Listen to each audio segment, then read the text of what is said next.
wait is over. For the first time in 2019, the Appalachian State Mountaineers and the ETSU Buccaneers take the field on game day.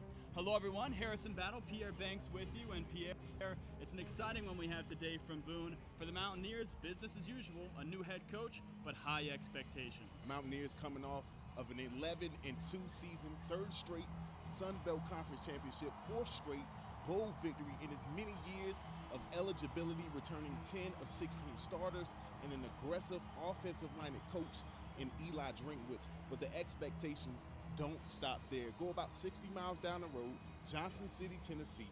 The ETSU Buccaneers coming in under second-year head coach Randy Sanders. Off of a share of the Southern Conference Championship a season ago. They returned 4 or 5 starters on the offensive line, both their horses in the backfield in Quay Holmes and Jacob Sailors. And oh, by the way, an FCS Defensive Player of the Year and the SEER player on the defensive end. Needless to say, they hope today is the first step towards something special in 2019. Plenty to be excited about from both of these fan bases. We'll bring you kickoff next.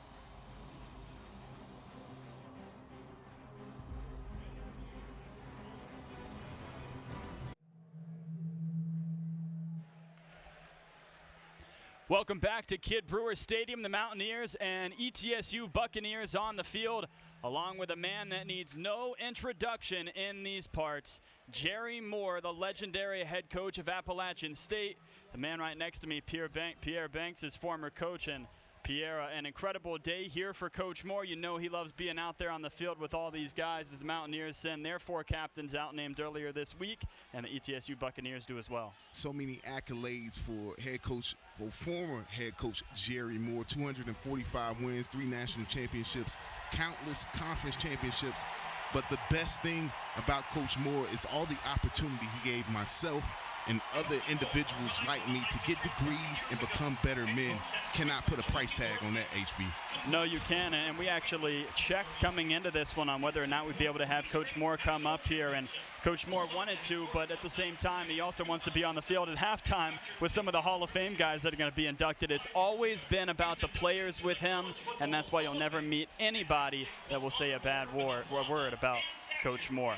Built a tremendous tradition here at Appalachian State University, where they took on the ETSU Buccaneers for years and years. Bucks returning to Boone from Johnson City, just down the road, and they look excited to play. This crowd is excited. The energy is palpable, and right now, the months of hitting each other, the off-season workouts, fall camp is all in the books. Now it's time to line it up, kick it off, and play some football. This is the 46th meeting all-time between the Mountaineers and Buccaneers. Appalachian State leads it 31-14-1. Mountaineers lead the series 16-6 at home. And the last matchup was back in 2003 when Appalachian State won 21-7. For the first time here in the 2019 season, it'll be Chandler Staten that'll kick off for the Mountaineers. Returning here for ETSU, Quay Holmes and Jacob Sailors back. And here we go. The kick to the left side. This will be grabbed and rushing ahead, being caught for a moment, and then tackled down at the 20-yard line is going to be number 26 for the Buccaneers, Artavius Smith.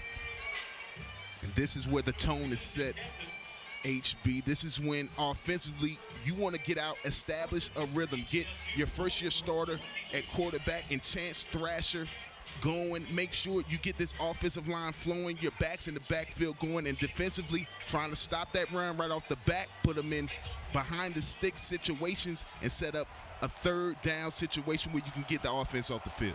Chance Thrasher, the graduate transfer from Coastal Carolina, under center for the first time, and he hands off, and the Mountaineers quickly wrap that up as ETSU gets a short gain. Already right there, you see strength on strength. Buccaneers returning 4 or 5 starters on that offensive line for that young man right there, Quay Holmes, who had a field day a season ago as a freshman. This year, so much respect from his teammates, voted a captain as a sophomore. That is tremendously tough to do, but he's built to lead this team. We'll see Thrasher go on the shotgun now. A high snap. He rolls over to his left, and the toss is now loose, and it's going to roll out of bounds. Catching the ball on the play that time for ETSU was Nate Adkins, the tight end, and the Mountaineers knock it loose. And that's a nice play call right there by offensive coordinator Mike Rader. Gets Atkins in the flow of the action. Split flow to the left, bring Atkins back to the right. Linebacker doesn't pick him up. He's easily out in front for the pass. Picks up big-time yardage for a third and very manageable situation. This is where the Bucks want to be. They don't want to get behind the sticks, especially against an athletic and speedy defense like the Mountaineers have. When we talked to the coaches throughout the week, they said this is the #1 key. Staying with a few yards each play so that you don't put yourself in those 3rd and long situations. And this play is going to be blown dead.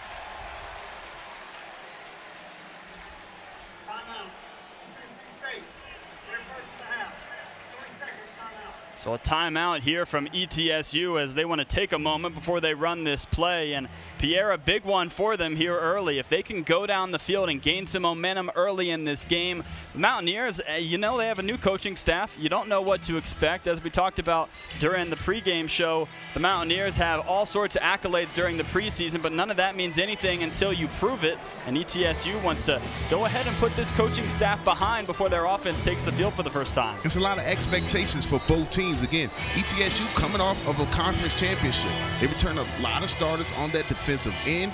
Of course, not as many on the offensive side of the ball, but that's why they understand the severity of this situation. 3rd and short early on. You don't want to give the Mountaineers offense a short field. You want to build on early momentum, get your offensive line, your backs going. That's why they want to take their time. Randy Sanders taking that time out to get the right play call in to keep extending this drive. ETSU returned 4 offensive linemen from last year's team, and they're going to see what they can do here. The handoff, they're going to get the first down, and a little bit more as rushing ahead to the 40-yard line is Quay Holmes. Nice zone blocking scheme right there by the Buccaneers. Everybody flows to the left, and Quay Holmes uses that vision and runs behind his pass. No juking, no driving, just sticking that foot in the ground and getting north and south, picking up that first down. Quay Holmes, much more of a north-south runner. A guy you also see throughout this game, Jacob Saylor, more of the east-west, juke you out of your shoes kind of guy. Thrasher throws to his left. It's caught in motion, and now getting to the 50-yard line on that play is the wideout, Keith Coffey, 6'4", 190 pounds, the junior from Miami, Florida. That's why it was so important to get that 3rd down call right. Now you got momentum. Now you get into the flow of the game, and that's what the Buccaneers want to do. Set up that screen game with Coffey, get him underneath, get your athletes in space, and let them make a play. So Chance Thrasher, 2 of 2 here to begin this one. That has to be a welcome sign from the Buccaneers coaching staff. Let's see if they let him air it out. Instead, they're going to keep it on the ground. It's to Holmes, and he spins across as he rolls over to the 45-yard line. Quay Holmes right now looking like he's in a zone. This is a young man just under 1,000 yards a season ago. SoCon Freshman of the Year. Again, chosen to be a captain this year as a sophomore. And I tell you what, he is up to the task today, looking like he has a chip on his shoulder today to prove, and boom. Yeah, you see those numbers, 13 touchdowns a year ago. He's a force to be reckoned with for the Buccaneers. Tossed over to the left, the Mountaineers have someone on it, and it's a few guys that come over and wrap up, but the first one on the play is Akeem Davis-Gaither, who Mountaineer fans are certainly very familiar with. Akeem Davis-Gaither led the team in tackles a season ago. So much speed, so much athleticism. You see, as soon as the ball gets into the hands of the receiver, he's on him, making the play, doesn't let go, and a big-time play on 1st down. You see him a season ago, Bucko 5 in the tackles category, 10 tackles for loss from the outside linebacker spot, and this is where the Mountaineers want to be defensively, 2nd and long situation, getting the Buccaneers behind the sticks. So let's see how they do in this circumstance. The fake thrown over to the left, and there's some open space, but the Mountaineers quickly wrap that up as over along the side, Josh Thomas there. And when you talk to the ETSU coaching staff, that's the first thing they say about the Mountaineer defense. They've got so much speed. You saw that throw from one hash all the way to the other sideline, and Josh Thomas just flashing the wheels, getting over there, covering ground, and bringing down the receiver before he could pick up a big gain there. And now it's 3rd and long, a situation the Bucks do not want to be in with a first-year starter at quarterback. 3rd and 12, Jacob Saylor's in the game. He's to the right of Thrasher. Don't be surprised to see a screen pass here. Thrasher instead's going to go for it, and broken up on the play as over along the side for the Mountaineers.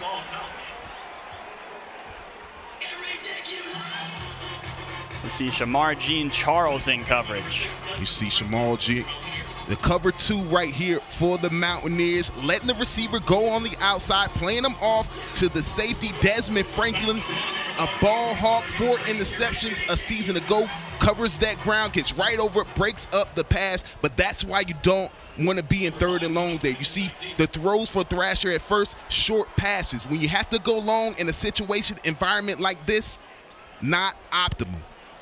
A nice punt here as it's going to bounce back. And ETSU will be able to down it on the 4, but that's a great first attempt for the ETSU punter, Garrett Taylor, the 5'10", 155-pound freshman. We heard all week about how the Buccaneers didn't quite know what they were going to get about these super young freshmen, but that's a good start from the special teams unit. Ball bounces right inside of the 1 or 2 yard line and bounces back. Cannot ask for a better chip shot from your punter. And now, if you're the ETSU defense, you got to ride this momentum. You've got the Mountaineers backed up inside the 10-yard line. Do not let them get any momentum, but that young man right there, Zach Thomas, coming off a sensational sophomore season. He'll be looking for more here in 2019. So the Buccaneers drained a little bit of clock there, about 4 minutes, and the Mountaineers come back out here. You know that Elia Drinkwitz and this coaching staff want to go ahead and impose their will early on offensively and show this Buccaneers team all the weapons that they have. But what do you expect to see here in the first drive? The Mountaineers going for it, or the Mountaineers playing that conservative run-first game we've seen in the past? We talked a lot about the Buccaneers offensive line returning 4 or 5 starters.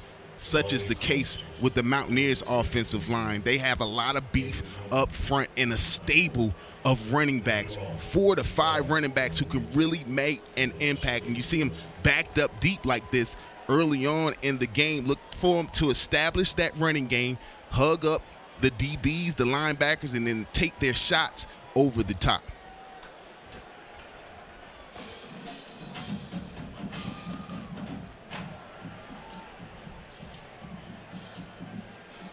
Some time here after the first drive for each of these teams to gather themselves.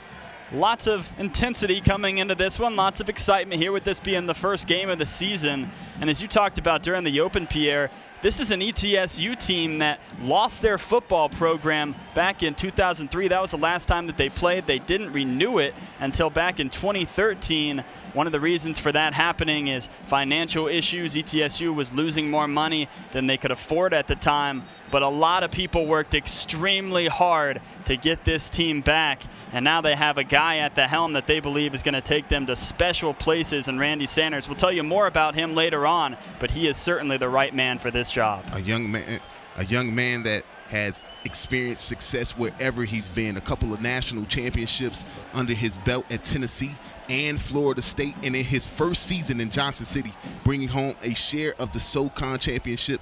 Needless to say, the Buccaneers are trending up. So Appalachian State's offense is on the field for the first time. Zach Thomas standing in the shotgun position. Behind him, Darrington Evans. And now Thomas with the handoff, and Evans will get a few before being wrapped up on the play. See a nice job right there by this front 7 of the ETSU Buccaneers. Right there, just keeping their gap integrity. Linebackers flowing well, being aggressive, stopping Evans for a short gain. Won't be an easy thing to do today, though. HB Darrington Evans, the Sun Belt rushing champion a season ago. He's looking to have a big year. Zach Thomas tells Williams to go in motion, and now they hand off. Evans gets a tad bit more, but is once again caught by the ankles, and he is brought down on the play in part by Austin Rowan, the defensive lineman. A great job side to side there by the Bucks. That's a nice job right there of open field tackling by the Buccaneers, because Darrington Evans, not easy to bring down in that space. He's got a lot of speed. You got to keep your eye on that belt line and bring him down. The empty set here from Thomas. It's batted, and ETSU with a nice little defensive stand there as the Mountaineers have a quick 3 and out and are going to have to punt. That's the strength of this ETSU defense. That front 7, you see right there, Blake Bockrith coming through, getting a piece of that ball, stopping it before it can get to the sticks, and he's lucky that he did, because Mountaineers had a receiver open right at that yard to gain line. But as a defensive lineman, when you can't get home, when you can't get the sack, what do? You get big, get your hands up. That's a nice job right there by Bockrith. Malik McHugh here to return the punt, and McHugh will catch and call it fair. So nice job there by Clayton Howell, getting the Mountaineers out of danger as they were deep in their own territory. And we have a pretty slow one here to start, as Appalachian State will go back on defense when we return.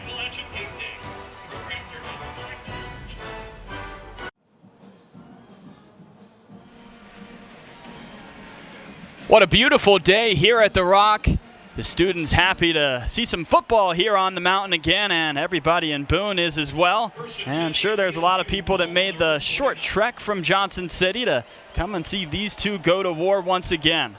A matchup that was so fun when these two teams played years ago. Everybody really excited to see it back on the schedule. Ball's loose, picked up, and wrapped up on the play is Chance Thrasher, as along the side, Elijah Dirasuba wraps him up. And after a great start by ETSU, a miscue, something you can't have on the road against such a good team in the Mountaineers. You see the bobbled handoff exchange right there between Thrasher and Holmes, and Elijah Dirasuba right on the spot to bring down the quarterback for a big loss.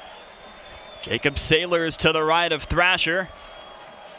He's going to drop back, faces all sorts of pressure, and along the side, the catch is going to be made, as that's Keith Coffey once again. And that throw right there is big for Thrasher's confidence. You're just coming off of that bobble exchange with you and the running back, and then you throw the toughest pass on the field from one hash all the way to the other sideline on the money, out route. That's a big time and big league throw. Let's see if he can get into some rhythm and try to put his team in a position to put some points on the board early here.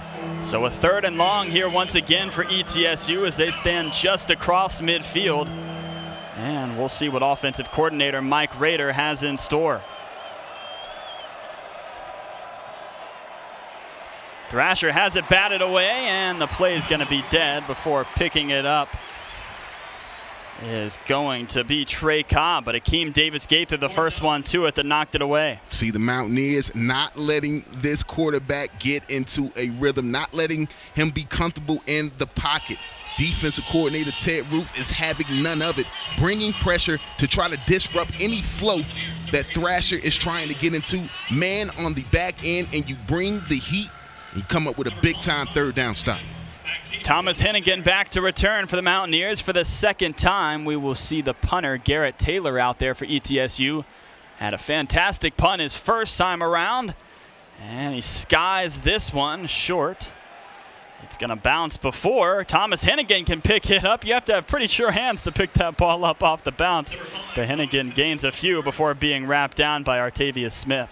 But if you're head coach Randy Sanders, you're okay with this. Your offense got some confidence on the first drive, got a 1st down, moving the ball down the field. You got the Mountaineers pinned inside the 20-yard line. Your defense came out with a ton of confidence, 3 and out on the first series. Just continue to let them play. But if you're the Mountaineers, you got to get that ground game established. Picked up about 7 yards on the ground within that first drive. But then you got to get Zach Thomas in a rhythm. Once you do that, look out. Another empty set here from Zach Thomas. It's going to be a quick throw, and Darrington Evans falls down before he can get his footing and move forward. So the Mountaineers maybe pick up. No, it's going to be no gain. See, Eli Drinkowitz right there trying to do exactly what we talked about. Get his quarterback into a rhythm there. Thomas just a little bit behind his intended receiver, and Darrington Evans going to lose a couple yards on that play. Don't want to get behind the sticks offensively, but again, an explosive offense that can make up ground quick. Thomas turns around, has some space, and he throws out to Thomas Hennigan. Has a man on his back the entire way, but Hennigan will get some positive yardage. And you see what the Mountaineers did there, rolling out their talented quarterback. Why? Because ETSU has a phenomenal defensive line, and you want to stay away from those bookends. So that's a nice play design, getting Thomas out of the pocket, finding him an open receiver down the field. Big-time confidence throw there. A 3rd and short here for the black and gold. Thomas looks to his right, throws to the sure-handed Hennigan, and he'll get the first down. First down of the season for the black and gold. That's actually great coverage on the outside there by the Buccaneers. Thomas Hennigan, just a huge body. And now the Mountaineers trying to go quick as this is handed off to Darrington Evans, and he's going to gain a few. You'll see the Mountaineers do that tempo type of game whenever they get a first down, trying to catch that defense off guard. As a defense, you're running around the field all over the place. You take a look at Darrington Evans there. Just a phenomenal season a year ago. Came in and began starting 5th game of the year. So those numbers actually could have been a little bit higher. Look for him to have a big year.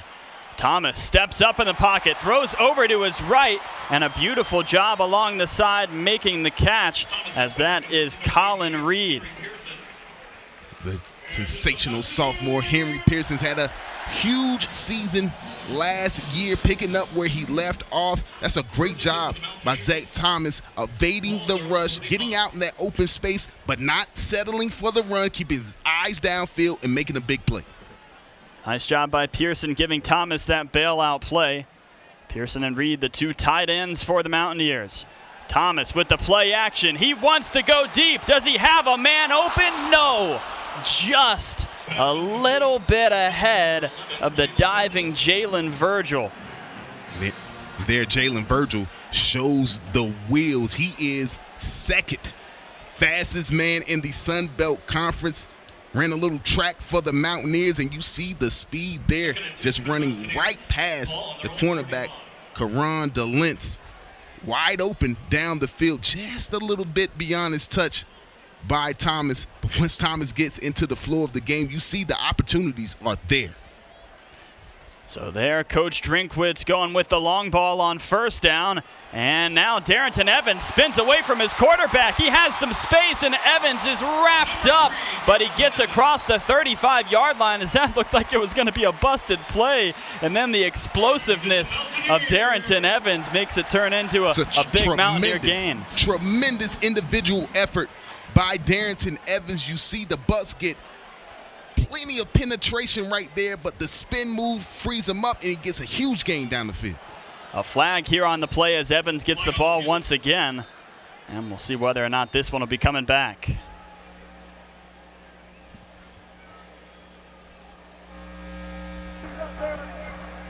Holding, offense, number 51, 10-yard penalty from the spot of the foul, 2nd down. Our referee Kyle Olson giving us the call that time, as now the Mountaineers are going to be moved back. Called the hold there on Bear Hunter, that right guard slot, big time penalty there. You got a lot of momentum, and it's nothing like a penalty to kill a drive. But the Mountaineers, again, looking to extend this momentum on this drive. ETSU Bucks just looking to catch their breath.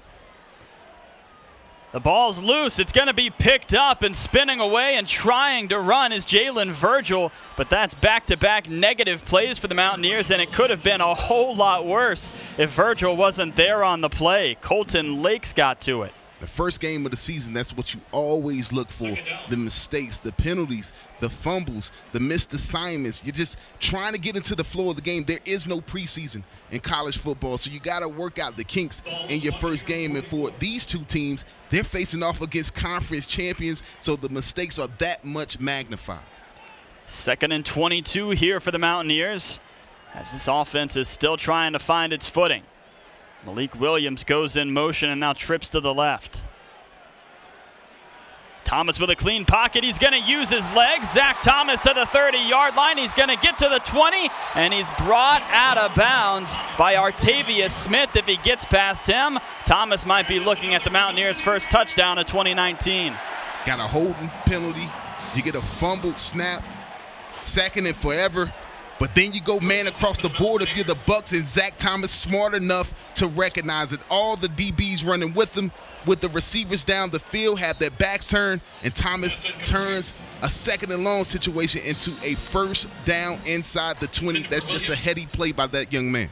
And that's something we saw so much last season. Zach Thomas coming into the year, of course, replacing a quarterback that was fantastic in his time here on the mountain in Taylor Lamb. Zach Thomas did an incredible job as he hands off this time, and rushing ahead is Cam Peoples, the Mountaineer fans saw a tad bit of last year, but are really excited to see what he can do with some more extended work this season. But last year, we saw when Thomas doesn't have the throws, he can do it with his legs, and he's also not afraid of contact. So one of those rare quarterbacks that has everything in his arsenal. And for a quarterback that has missed a couple throws today, sometimes you need a positive play. Take the ball on the ground, get it up the field to get that mojo going and get you into the flow of the game. Let's see if that works here for Thomas. Cameron Peoples still to his left. Thomas looking to his right, and it's Thomas Hennigan that spins away from a tackle. He's going to get down to the 1-yard line, and Thomas Hennigan just so tough. He is a huge body. You see him get inside position on the cornerback there, then uses a couple of spin moves to get off defenders, and the first down. Zach Thomas fakes to Peoples, and he's going to rush it in himself. The Mountaineers are on the board in 2019. We talked about that tempo. When the Mountaineers get a first down, they want to get up to the line of scrimmage. They want to catch you off guard. They want to see hands on hips. Zach Thomas doing just that. He reads the defensive end perfectly, who crashes down on the running back, pulls it, and walks into the end zone for his first rushing touchdown of 2019. So now Chandler Staten 92 for 92 in his career with the extra points. Make it 93 of 93. The App State Mountaineers on the board for the first time in 2019. You see the perfect read by Zach Thomas, and then the speed to beat the linebacker into the end zone. Black and gold, up 7 early at Kid Brewer Stadium.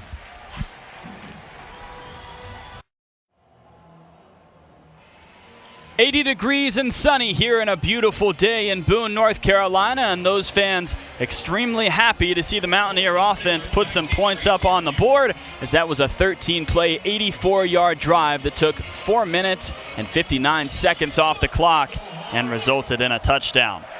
Here, Chandler Staten's gonna boom it away, and no chance of a return for the ETSU Bucks as they'll go back on offense.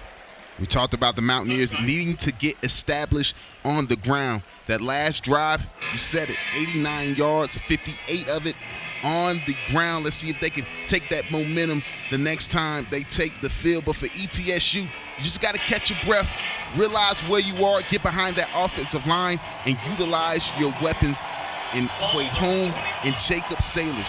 They not only handle the ball out of the backfield, but a lot of pass routes out of there too. You want to get Chance Thrasher going, utilize those backs out of the backfield. It's been a nice start for ETSU. They've shown that they can handle the Mountaineers' speed. They've shown that they can stay in this game here through the first quarter. Now they just have to have some explosiveness offensively. Thrasher looking for some positive momentum, hands off this time, and a whole host of Mountaineers there on that play, as Appalachian State saying the ball came loose and it's theirs. Linesman signaling that the knee was down before the ball came out. Would have been a huge turnover for the Bucks if they would have lost that ball after losing all the momentum on the last offensive possession for the Mountaineers. Again, just need to get into the flow of the game, utilize some of that play action flow. You see the front seven of the Mountaineers very aggressive right now, understanding what the Bucks want to do. They want to keep it on the ground with their talented running backs. Now take advantage of that. If you're the Bucks, go over the top with a little play action. Thrasher's going to come closer to his line and figure some things out. And now a flag on the field. Let's hear what referee Kyle Olson has to say. Well, that's going to fire up the Mountaineer crowd, and it's going to frustrate the ETSU coaching staff, as when you come in to one of these games, one thing you cannot afford is penalties. And they are so young offensively. You wonder how they would handle diversity or adversity, excuse me. They come out, give up that first touchdown, and then offensively you come out and have that penalty. Cannot have those types of mistakes in this environment. Thrasher with a handoff here as Quay Holmes will rush for a few, but he's brought down on the play. It was funny earlier this week when we had the chance to speak to head coach Randy Sanders for ETSU. He was talking about as many young guys as they have on this roster, and folks, we're not just saying that. This is a team that has more freshmen than they do upperclassmen, 74 underclassmen on this roster in total. He was saying that after they came out on the field and they saw the crowd and saw the atmosphere, he might struggle to get them to come out of the locker room. Of course, a little bit of jest with that because he has a lot of confidence in his football team, but just making the point about how young these guys are. A nice bit of room here as spinning across and getting a great gain on the play is Quay Holmes. And Holmes showing that he has the spin moves on top of the north-south running game. Big-time play call by offensive coordinator Mike Rader. You understand you're backed up in your own territory. It's 3rd and long, and the Mountaineers are going to come after you. So you use it against them and go with the delayed handoff, and Quay Holmes knows exactly what to do. North and south is the only way he knows how to run, picking up a huge first down there. ETSU's going to keep it on the ground. This time they hand it to Jacob Sailors, and Sailors brought down by Sean Jolly. It's a nice job right there by this defensive front for the Mountaineers, getting great penetration, dictating the line of scrimmage, and then closing the door when Sailors tries to get upfield. That's just a nice job by the black shirts on that play. Let's see if ETSU is going to run another play before the end of the quarter. Doesn't look like they will. They're going to be plenty happy to walk away from the first one, only trailing 7-0 to the Mountaineers. A slow start for both crews. The Bucks trying to get on the board when we return.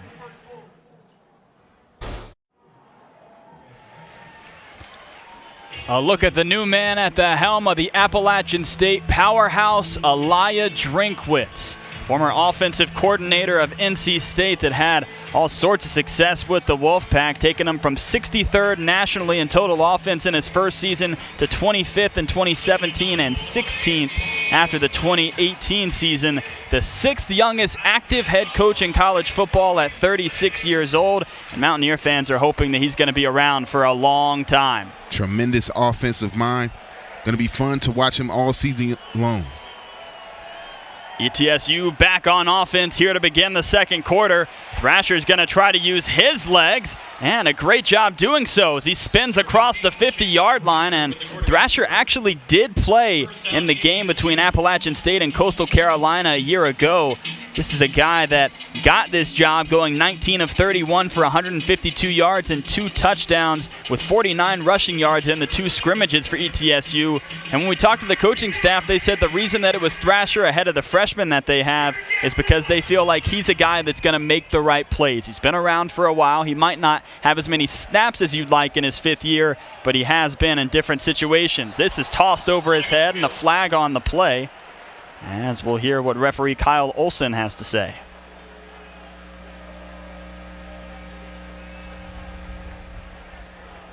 Snap infraction. Offense, number 65. 5-yard penalty. First down. So that is Ben Blackman, the center for ETSU, that gets called on the play. And Ben Blackman, a guy that started every game since his freshman season in Johnson City, so very reliable.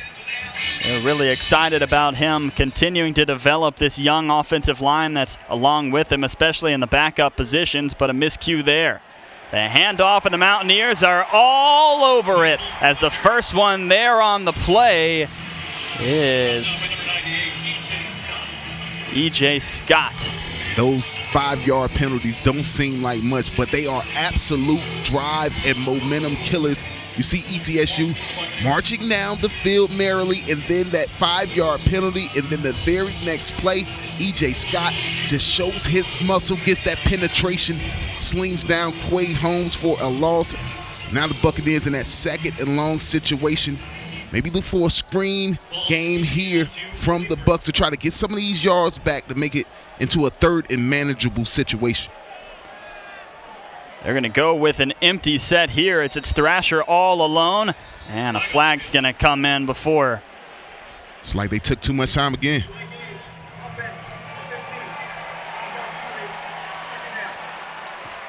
Well, certainly some frustration from the ETSU sideline, as that's now the second time that they've had a delay of game penalty. And Pierre, I know those are ones that when you go in on Monday, the coach is just still shaking his head over it because they're penalties that just don't need to happen. But you expect mistakes in week one. You hadn't had a chance to get some game time action, so mistakes will come. But when they come at times like this, just absolute drive killers.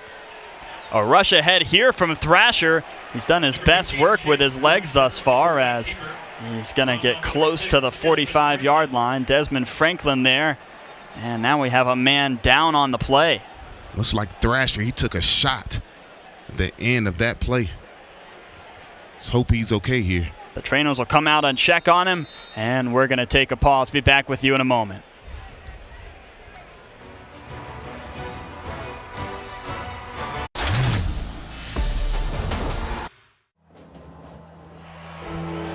All right, so with the injury to Chance Thrasher, we are going to see a redshirt freshman, Trey Mitchell, 6'4", 230 from Knoxville, Tennessee.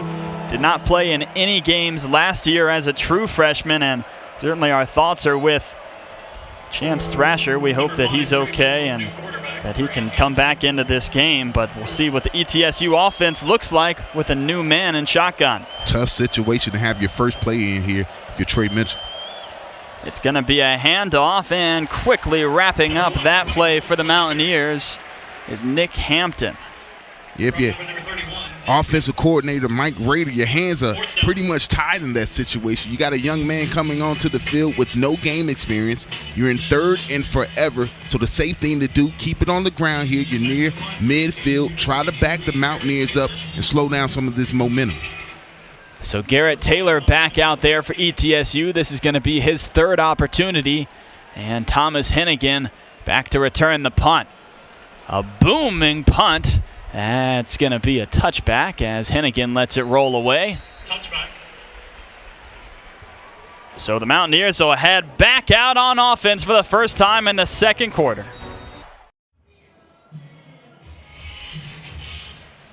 A beautiful shot at Kidd Brewer Stadium, the Mark E. Ricks Athletic Center, where the Mountaineers have the coaching offices, some beautiful training rooms for athletic training. That's where the Mountaineer football team can be found most days when they're not in campus or in the classroom.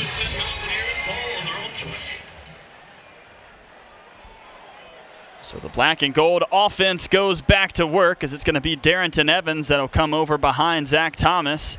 And Thomas is going to hand off here to begin. Evans has some space, and he crosses the 30-yard line. It's a fantastic push by this offensive line for the App State Mountaineers.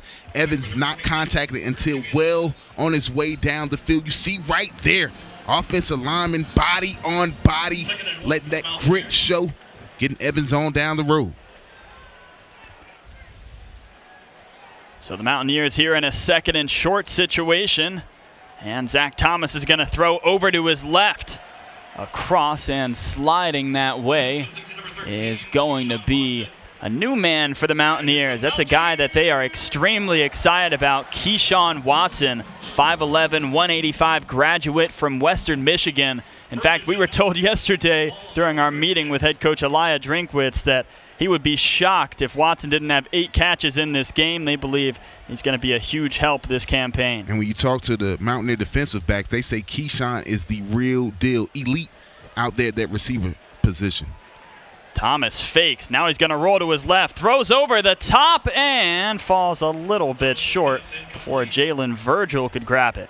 Nice play design right there for the Mountaineers. Couple of black jerseys in open space, but even better coverage on the back end by the Buccaneers. And then nice pressure in the face of Zach Thomas, making it tough on them to find the receivers down the field. That's good offense and good defense.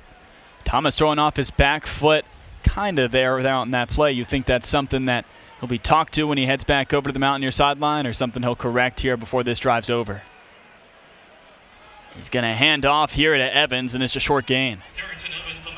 This is what you want if you're the ETSU Buccaneer defense. You got to get them behind the sticks, those second, third and long situations. No offense, no matter how potent, is ever comfortable in these situations. And if you're the defensive coordinator here and Billy Taylor, you know that you can pin your ears back, get some pressure on this talented quarterback and Zach Thomas, and force him into a mistake, you hope, on this third down. Malik Williams in motion right now. Now he's going to settle on the right side. Thomas has a full house coming against him, tosses the sidearm, and falling out of the hands of the defensive back. That's Tyree Robinson in coverage, but he couldn't get the paws on it and close the mitts to get the turnover. Bucks come after Thomas there in full force. Nice job by this Mountaineer offensive line of picking up the blitz. Zach Thomas just not able to find his receiver down the field. Great coverage in that area by the Buccaneers, forcing a fourth down here. So Clayton Howell will try to flip the field as the punter's back out there. And it's Malik McGew back to return for ETSU. A moon ball here as it's caught at the 10-yard line. And now the ball's loose. And the Mountaineers there are able to tackle McGew at about the 5-yard line. The third time today, HB, we've seen the ball on the carpet for the ETSU Buccaneers. Fortunate enough for them, they've recovered each and every last one. You see the freshman All-American from a season ago, Clayton Howell, beautiful punt. Then McGew just taking his eyes off of the ball, letting it hit the carpet, bounces right back up to him, though, avoiding a very serious mistake inside the 10-yard line.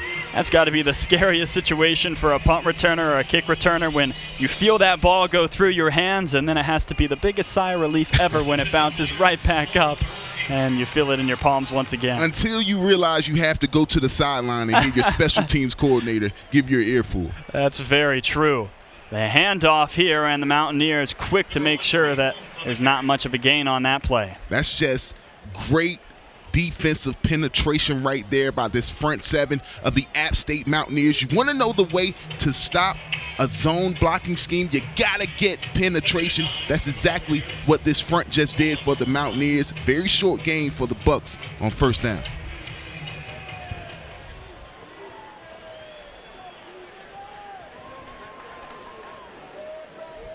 Rolling over to his right, and now tossing. It's a guy that just came in the game once again, Trey Mitchell. Shamar Jean-Charles in coverage for the Mountaineers. And Pierre, what's been your impression thus far of the Mountaineer defensive backs? Of course, two phenomenal ones leaving a year ago for the NFL draft. So this Mountaineer team has had to have some new guys step up into some different roles. You knew what you're going to get with your safeties in Desmond Franklin and Josh Thomas, two all Sun Belt selections. It was the cornerbacks that were the question marks, but today playing a lot of man are Shamar Jean-Charles and then his counterpart Sean Jolly, and they are holding up very well. Trey Mitchell with the handoff, but the Mountaineers have plenty waiting for him on the right side. They're going to blow the play dead before Appalachian State can push him into the end zone. It was Jordan Fair that was first to him on the play. And right there, if you're offensive coordinator Mike Rader, again, you're a product of your senior quarterback going down. You've got a redshirt freshman in the game who's only thrown one collegiate pass. That one, an incompletion. You're backed up inside the 10-yard line. Safest thing to do, just keep it on the ground. But now you put yourself in a bad position, field position-wise here for the Bucks.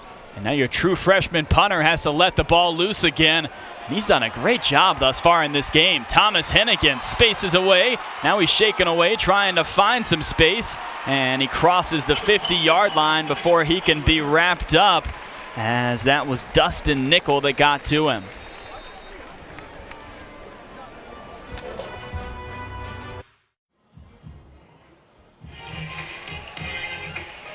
Well, still very early in this contest, but thus far the ETSU Buccaneers hanging in there, only trailing by 1 possession.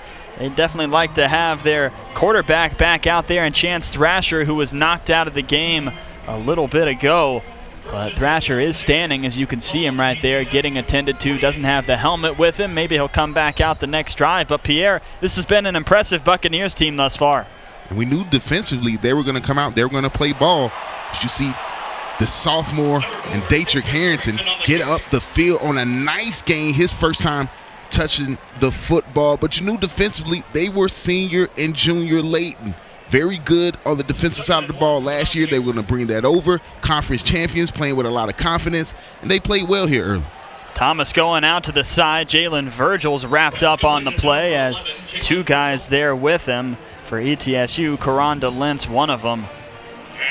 Mountaineers on ETSU's side of the field, though, trying to get another score in this contest.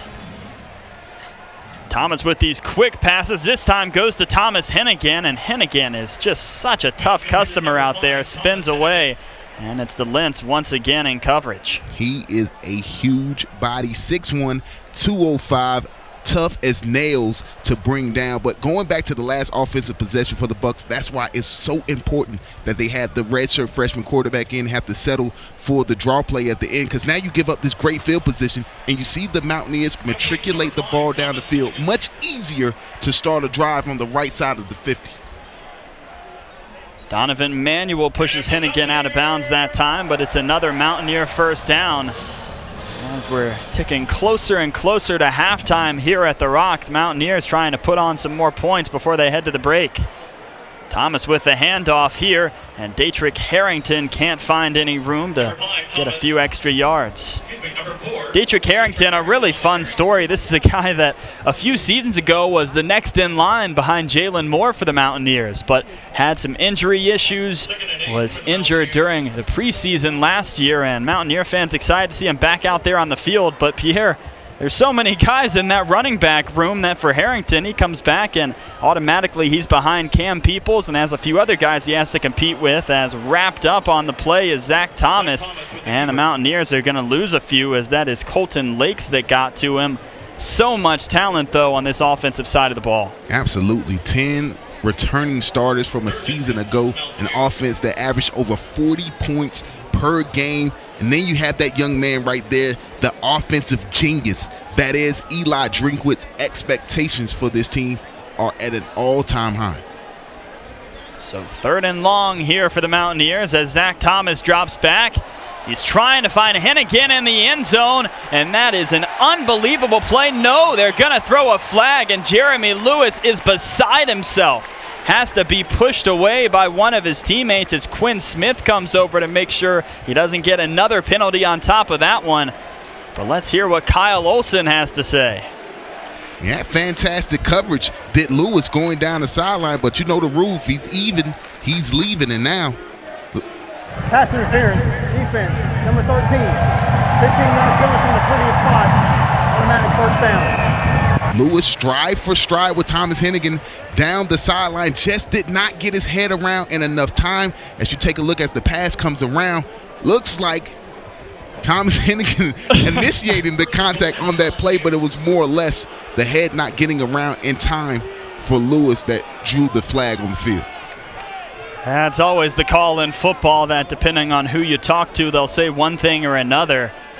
But that is a tough call out there for DeLentz, who thought that he did a fantastic job in coverage. Check that for Lewis. So now ETSU has Zach Thomas spin away. He thinks he has someone in the end zone, and indeed he does, as the Mountaineers are on the board once again with Malik Williams in the end zone. Fantastic play call by Eli Drinkwitz. You get your tremendous quarterback in space with so much. Defense, number 99. The previous play is under further review. That's a huge call right there. It would be a big loss to lose Blake Bockrith if you're the ETSU Buccaneers. But again, great call by Eli Drinkwitz.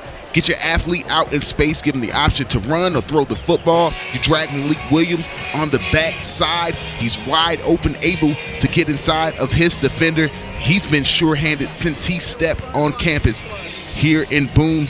You see the eyes, the progression of Zach Thomas, and then slings it right in there. That's a difficult throw. On the run, you're throwing the backside drag route. Zach Thomas does it effortlessly. You see him there going through his progression. Great coverage on the back end right there by the Bucks, but even better throw. You know the rule, HB. Good offense always beats good defense. Mountaineers back in the black once again. Curious where that targeting call came in. Assume that it was on the other side of the field, as here our ESPN Plus crew is going to give us a look at it. You see Bockrith right there coming in late on the quarterback, trying to finish the play, but he goes high on Zach Thomas. Looked like helmet-to-helmet contact and that fast speed there. Referees had a better look at it than we did. They'll review it, make sure they get it right. Don't want to suspend this young man for no reason, but that would be a huge loss to lose Blake Bockrith, who emerged on the scene last year. We'll get the call here from the head man. Number 99 is disqualified. The result of the play is a touchdown.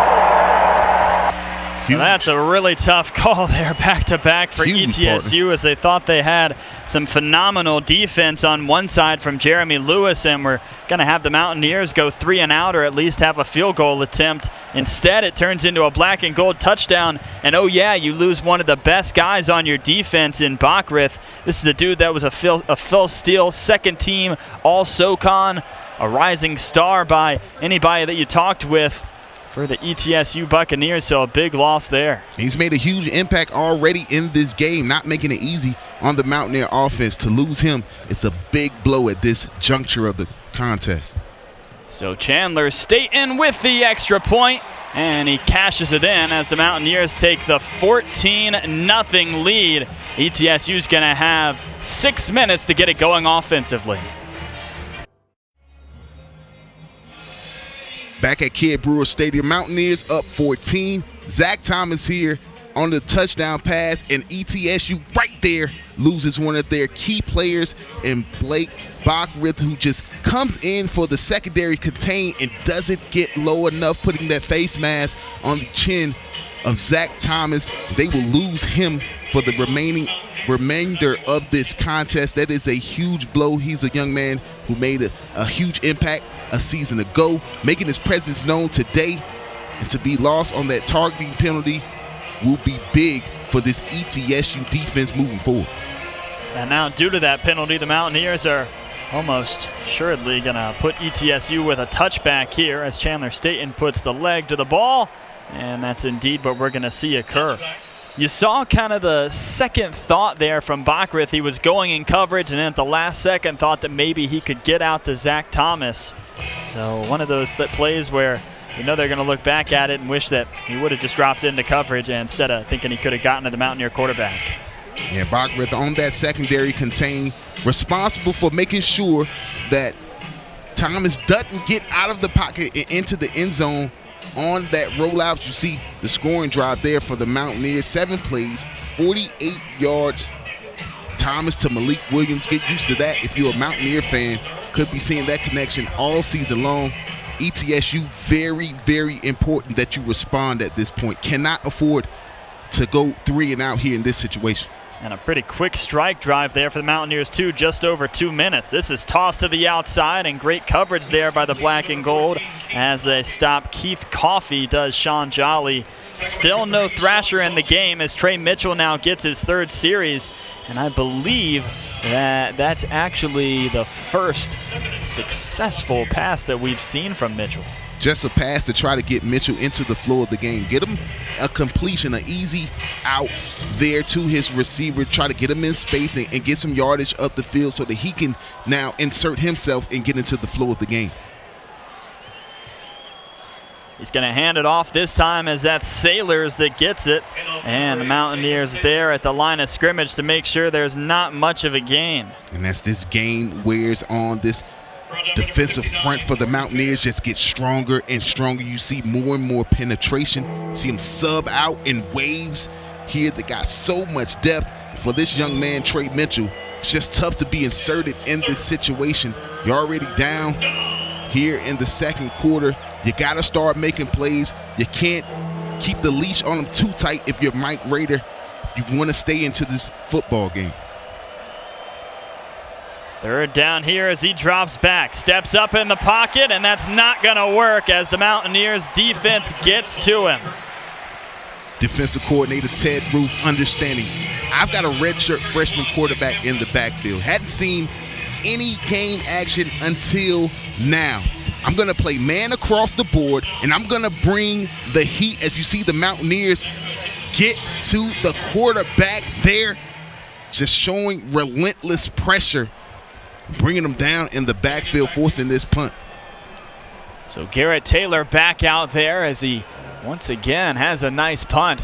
They didn't know what they were going to get from the true freshman coming into this game. Didn't know if his nerves would be too much or whether he'd succeed here in this atmosphere. But Taylor now has 4 punts for 182 yards, averaging about 46 yards per. So I think the coaching staff would be pretty happy with what they've gotten from their special teams unit thus far. And when you talk about the Mountaineer defense, you see all these guys on these ESPN specials that are walk-ons and they get scholarships. Well, number 95, George Blackstock, found himself in that situation this summer, earned that scholarship there, coming up with a big-time sack here in the second quarter. Zach Thomas throws over the middle, and it's out of the hands. That's some good coverage there by ETSU. Artavius Smith, the man that got to him. It's a nice job right there by Smith, timing the ball perfectly, closing down, drawing the ball loose from Malik Williams, the receiver. It's ETSU defense, very, very good. They came here to win a football game.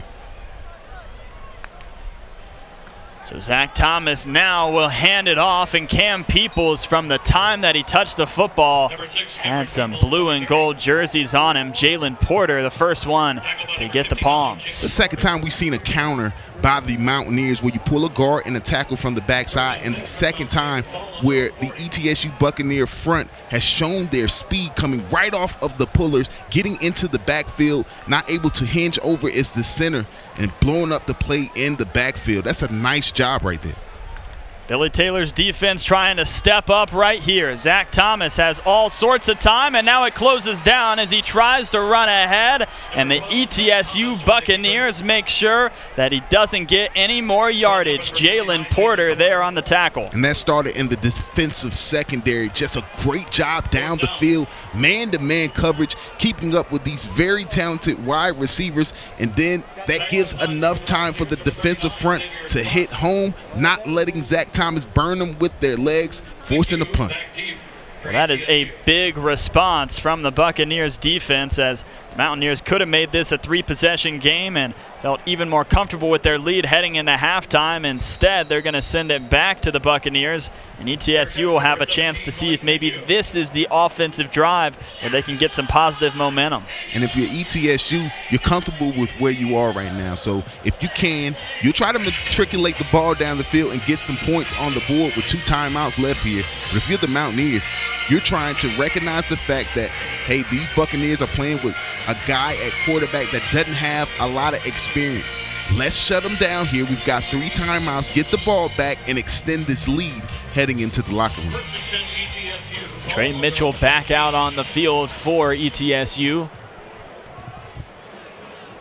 And now Appalachian's going to line up the defense the way that Ted Roof would like. The handoff here, and space is had as a great gain here on the play for Quay Holmes. Holmes, a guy that had such a phenomenal season a year ago. He accounted for 50% of ETSU's touchdowns, the SoCon Freshman of the Year, and he grabbed a whole bunch of other accolades besides that one. This year, first team All-SoCon in the preseason, Stats FCS, third team All-American. He's a guy that they rely on heavily when they have the ball on offense.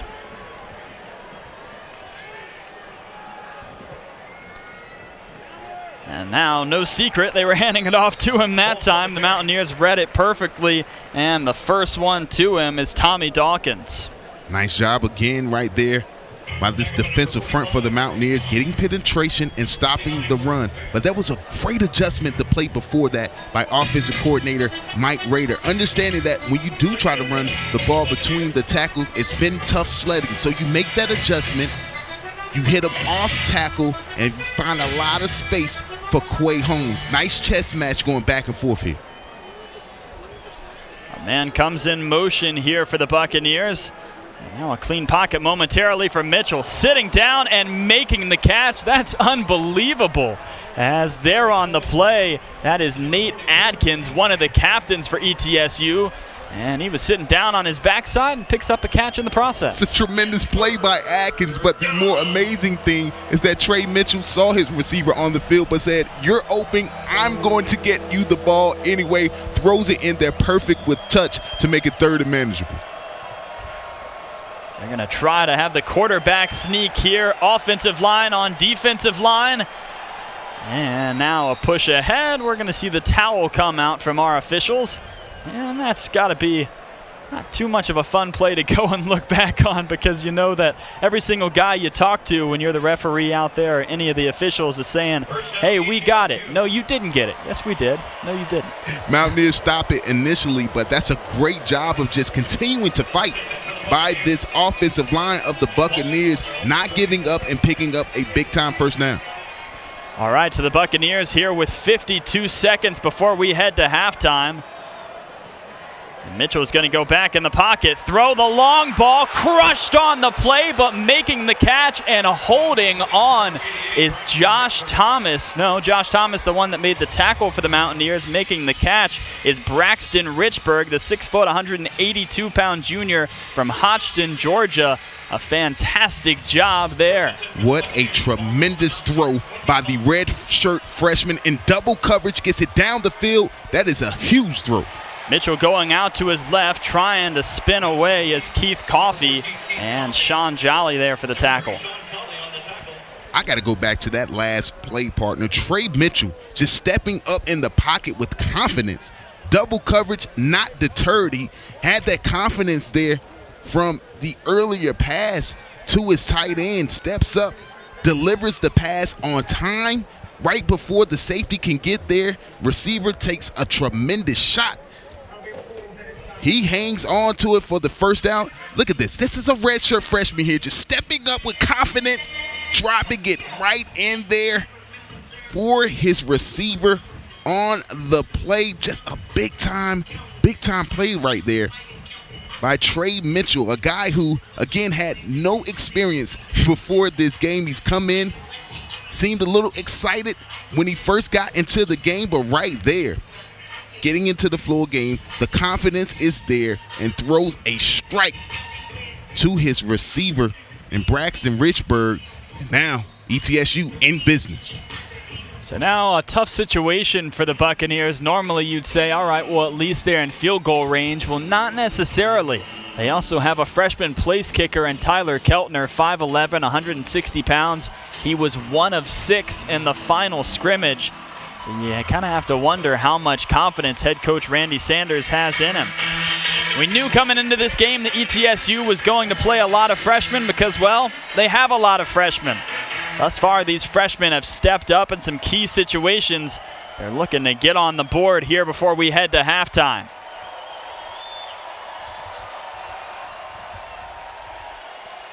Mitchell has time, but he's going to throw over the head of his receiver, Quay Holmes, and just tossing that out of bounds as Davis Gaither was all over Holmes, and the Mountaineers secondary doing a nice job of making sure there weren't any open windows for Mitchell to toss it into. I like what I'm seeing from Trey Mitchell right now. First, the big league, big-time throw down the hash, and then understanding that there's only 30 seconds left to play in the quarter. I can't hold the ball here. I can't try to take off and run. We only have one timeout.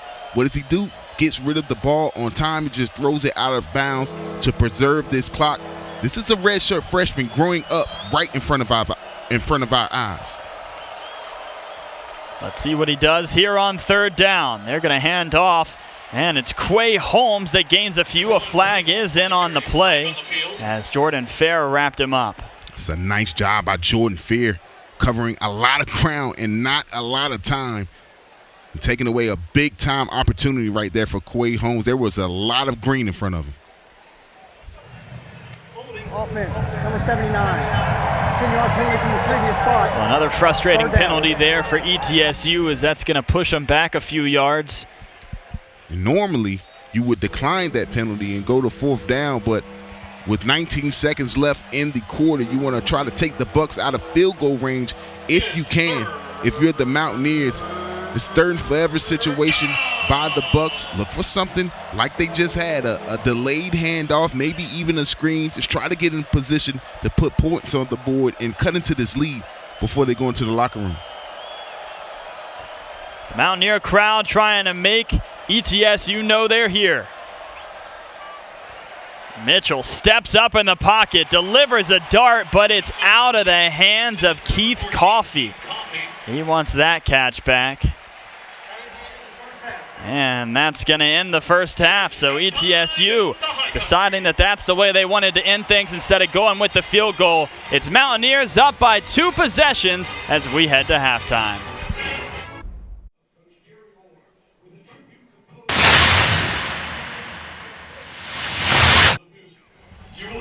Harrison Battle, Pierre Banks back with you from Kid Brewer Stadium. And Pierre, an interesting first half between these two teams. The Mountaineers on one side had a little bit of a slow start, and that's kind of to expect with a new coaching staff. ETSU, of course, having the difficulty of having a new quarterback come in halfway through. But how would you assess it for both of these squads right now? Well, at the beginning, we saw that there were some first-game jitters on both sides. A lot of excitement, especially for the Mountaineers starting out at home for the first time since 2015, wanted to impress this crowd, and you saw some issues trying to be forced there, but they had to get into the flow of the game, and it started on defense. For the ETSU Buccaneers, they started running the ball very effectively, as you see Quay Holmes there getting into the flow of the game. Chance Thrasher, the senior transfer quarterback, had it going, but then popped there by Akeem Davis-Gaither right there on the shoulder, and that's when the Mountaineers started to take off. As you see the offense get it going on the ground, Zach Thomas showing off his wheels, picking up the first touchdown, and then the Mountaineer defense really starting to take over, getting that penetration. You see all black jerseys into the backfield, led by this defensive line of Jordan Fair and Zach Thomas doing it with his arm as well. And then a huge loss for the Bucks right there, and Mr. Bockrith having to go to the sideline for the rest of the game with that targeting penalty. He will be missed for the Buccaneers. But coming out in the second half, it's going to be about establishing this line of scrimmage and trying to take advantage of opportunities. Mountaineers up 14-0 at half. Back with you in a moment.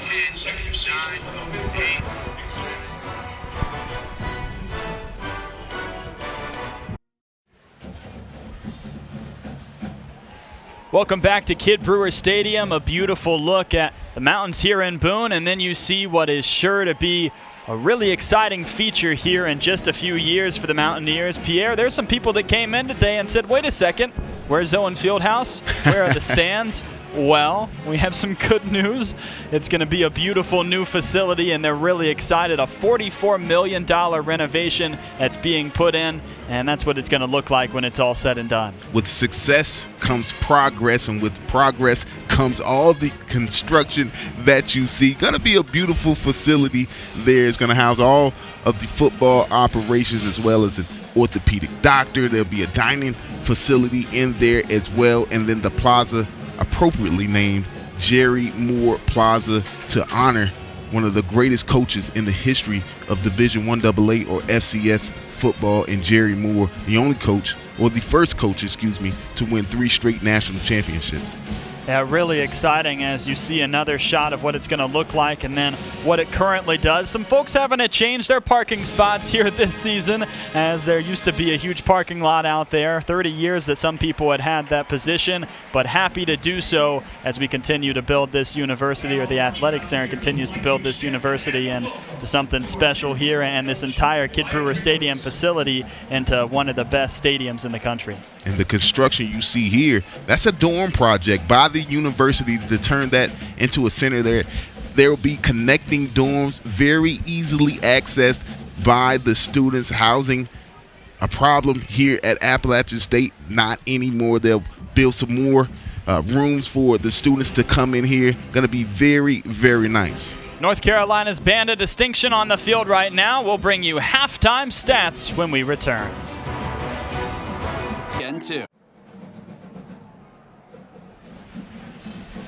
A look at the Block A here at Kidd Brewer Stadium, and let's go ahead and take a look at some of the first half stats between these two teams. And one thing that is kind of glaring, Pierre, is that they're really not that much different between these two squads right now. Mountaineers have a few more in some categories, a few less in others, but it's really just been those big plays that have separated these two teams. Well, we knew coming into this one, HB, that the defenses were the strengths of this team. And early on in the season is always the case. Defense is ahead of offense, as evidenced by the stats here, especially on the ground. Just 57 on the ground for ETSU, 86 for the Mountaineers. Passing totals even as well, as you said, 70 for the Bucks, 67 for the Mountaineers. Most of those 40 for the Bucks coming on a 30-yard dart by redshirt freshman Trey Mitchell to get him in position to try to score some points there at the second half. But these defenses are shining. They're getting off the field on third down, 3 of 9 for ETSU, 2 of 5 for App State. They can continue that trend, and then these offenses, whichever offense can get on track first here in the second half, that's going to be the offense either of ETSU that can get them back in this game, or for the Mountaineers that can help them pull away. We'll see what comes up next, as ETSU still with Trey Mitchell in the game. Saw some good things at the end of the half. They're hoping that he can continue to build here in his first collegiate action. And on the other side, you know that Elijah Drinkwitz wants to let this Mountaineer offense loose and see this team take things in their control. We'll be back for the second half after this. Home opener and the opener for Appalachian State and ETSU here for the 2019 season, but it's also Hall of Fame Day for the Mountaineers 2019 class. A bunch of very deserving members that are inducted into that Hall of Fame. And Pierre, wonderful to see these people that meant so much to this university and so much to the athletic programs come back and get the recognition that they deserve. And it's always nice to be recognized by an institution that you gave so much to. I mean, some of these Hall of Famers on hand here, as you see Donald Sims, the leading scorer in Appalachian State school history, right there on the field. Devon Folks, a 3-time Southern Conference selection, 3rd in the Walter Payton voting his senior year. I mean, real royalty as far as Appalachian State athletics goes. As far as the game goes, though, ETSU's back out on the field as they're getting loose here for the second half. Mountaineers still haven't come out of the tunnel yet, but as we look coming into this second half, the Mountaineers would like to be up by a few more, but are glad to be in the lead at this point in the game, especially considering how well ETSU's played overall. But break it down from both of these teams' perspectives. What's their mindset coming into the fresh minutes they have? First, for the guys you see in the white jerseys right there, they feel like we're right in this game. We're a play or two away from either having this game tied up or being in the lead. And you see the redshirt freshman there, and Trey Mitchell, he's got a lot of confidence right now. He's picked up some yards on the ground, got started with a couple easy throws, and don't look now, but he's 4 of 7 with 41 yards through the air, starting to get himself inserted and into that flow of the game. If they can continue to build off that, they can get right back into it. Just a 2-score game. Then when you look at the Mountaineers, you got to come out, continue to play stout defense. You pitched the shutout through one half of play. Offensively, just continue to run the football, be able to be effective in that area, and that's going to open up opportunities down the field. But you got to make them respect the line of scrimmage in the run game. We expected for both of these teams to have that feeling out process early on, see what the other one had, get accustomed to the cleats being on the field here in game action in 2019. But now we expect for the reins to be let loose some more, and both teams to come out, maybe go for some more big plays, maybe have the defense play a little bit better on the other side as they're more accustomed to what they're going to see from the offensive side of the ball. So let's see what the second half has in store. Back to return Thomas Hennigan and Darrington Evans for the Mountaineers as Landon Kunak, the kickoff specialist, booms this one away, and no chance for a return. Appalachian State will get the ball. And if you're the Buccaneers defense, you've given up 14 points, a couple of scores, but you're taking the field with a lot of confidence heading into this second half. You've been able to have a lot of success, especially against the run, making it tough for Zach Thomas in the pass game. You got to continue that momentum. And now it's time for this offensive line, if you're a Mountaineer supporter, to get going, take over this football game, and wear down this ETSU defense. Yeah, this offensive line for Appalachian State that returned 4 of 5 starters has a bunch of guys that received all Sun Belt accolades and a bunch of preseason watch lists. They're going to start off handing it off to Darrington Evans, and he'll gain a few. See a nice push initially there by the right side of that offensive line, just getting into the flow of this second half, trying to establish that run. That's a big time play, more than you know, as you look at Zach Thomas, 10 of 16 in the first half, making it tough on him. Where the Bucks being physical, getting in his face, disrupting him in his passing game. He'll look to come out and take over the second half. Thomas once again goes with the handoff. Darrington Evans tripped up, but he'll slide across the 40-yard line, and there's a first down for the Mountaineers. And you heard me say that first run was a big-time play by their offensive lines because the push they got. Not contact until 3 yards down the field was the running back, and that opened up things on that second run for Darrington Evans. Back-to-back running plays for the Mountaineers, but this time Donovan Manuel makes sure that there's no positive yardage gained. Some tough sledding through the air in the first half for the Mountaineers, so you see making a concerted effort here in the second to get that run game going, try to suck this front seven up to open up some passing lanes. Thomas claps the hands. He's going to throw to Jalen Virgil, and the speedster gets the right leg caught. So he's brought down. Deronda Lentz making a fantastic tackle that time, because we know about the speed from Jalen Virgil. This is the guy that is the Sun Belt Conference's fastest receiver, named by Street and Smith. Ran the 100 meters in 10.29 seconds for the App State track team. So he certainly can get those legs moving. Got to make that play in the open field. If not, it's 6. Thomas throws out to Thomas Hennigan, and Hennigan's across the 50-yard line. And you just can't say enough about how sure-handed Thomas Hennigan is, and what a great football player he is, and how much that helps a quarterback when you know every time I throw it to that guy, it's not going to get dropped. That's a tremendous play by Thomas Hennigan, being able to wall off the defender, being able to show off the mitts and bring that ball in. He had a huge freshman year, doubled a lot last year. Nice to see him get into the flow of the game today. Some pressure here from Thomas. He's going deep.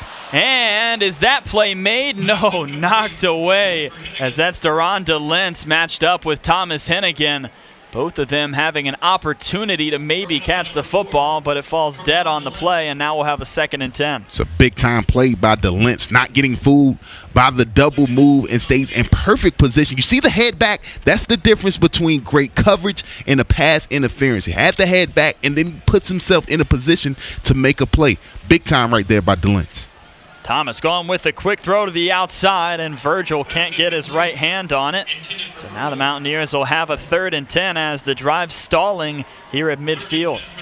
And you like the momentum that the Mountaineers had right out of the gate with the running game, being able to advance the ball past midfield, but this ETSU defense starting to stiffen up, knowing the importance of this drive, of the utmost importance not to go down 21 in this situation.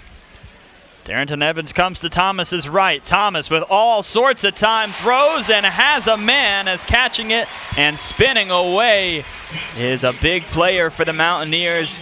That is Keyshawn Watson picking up his 2nd reception, and Watson making his name known to Black and Gold Nation. Now the handoff to Thomas. This is going to go to Evans, and he's wrapped around and falls down at the 30-yard line. Going back to the previous play, that's a big-time throw and catch from Thomas to Watson, but give the credit to the offensive line. Very clean pocket. Thomas has all day back there to survey the field, let that long route develop. Watson does a great job of running his route, getting beyond the sticks, and a nice throw and catch there to keep the drive going. A methodical drive thus far from the Mountaineers. One that Appalachian State fans were certainly accustomed to seeing here over the past few seasons. Thomas with the handoff here. It's Peoples. Peoples stumbles, and he's going to fall down at the 10-yard line. But a nice run there, just going right up the gut and letting his offensive line give him the big hole. Nice run right there by the freshman, but even better job by the offensive line. Gaping hole, not contacting until he was well down the field, 15 to 20 yards was Cam Peoples. And now we have an injury on the play as the Appalachian State athletic training staff comes out and will check on him, and that is Peoples. That is down. We'll be back with you in a moment. Well, Cameron Peoples was helped off the field by two Mountaineer assistant coaches, and now they're attending to him. So Black and Gold fans certainly hope that he can come into this one and is okay, but they'll check on him here momentarily. It's Darrington Evans that's back out there behind Zach Thomas as Appalachian State tries to put some more points up on the board. Thomas Hennigan goes in motion, and now Thomas with the handoff to Darrington Evans. He has a wide open window and gets 6. We talked about it coming out of the halftime break. If you're a Mountaineer supporter, you are looking for this offensive line to start to take over and wear down this defensive front. We saw countless runs on this drive here, HB, to where the running back would contact it until they were well down the field. Darrington Evans almost untouched en route to the end zone. Just nice blocking up front. Mountaineers back in the black, looking to go up 21. Staten makes sure that's exactly what happens, and now it is a 21-0 lead for Appalachian State as we are just underway here in the third quarter.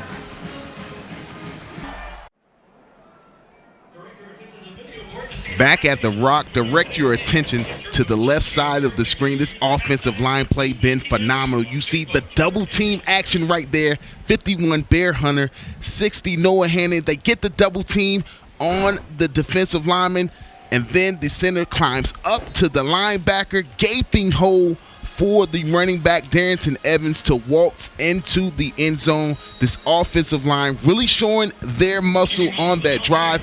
Don't look now, but Darrington Evans nearing the century mark for the first time in 2019.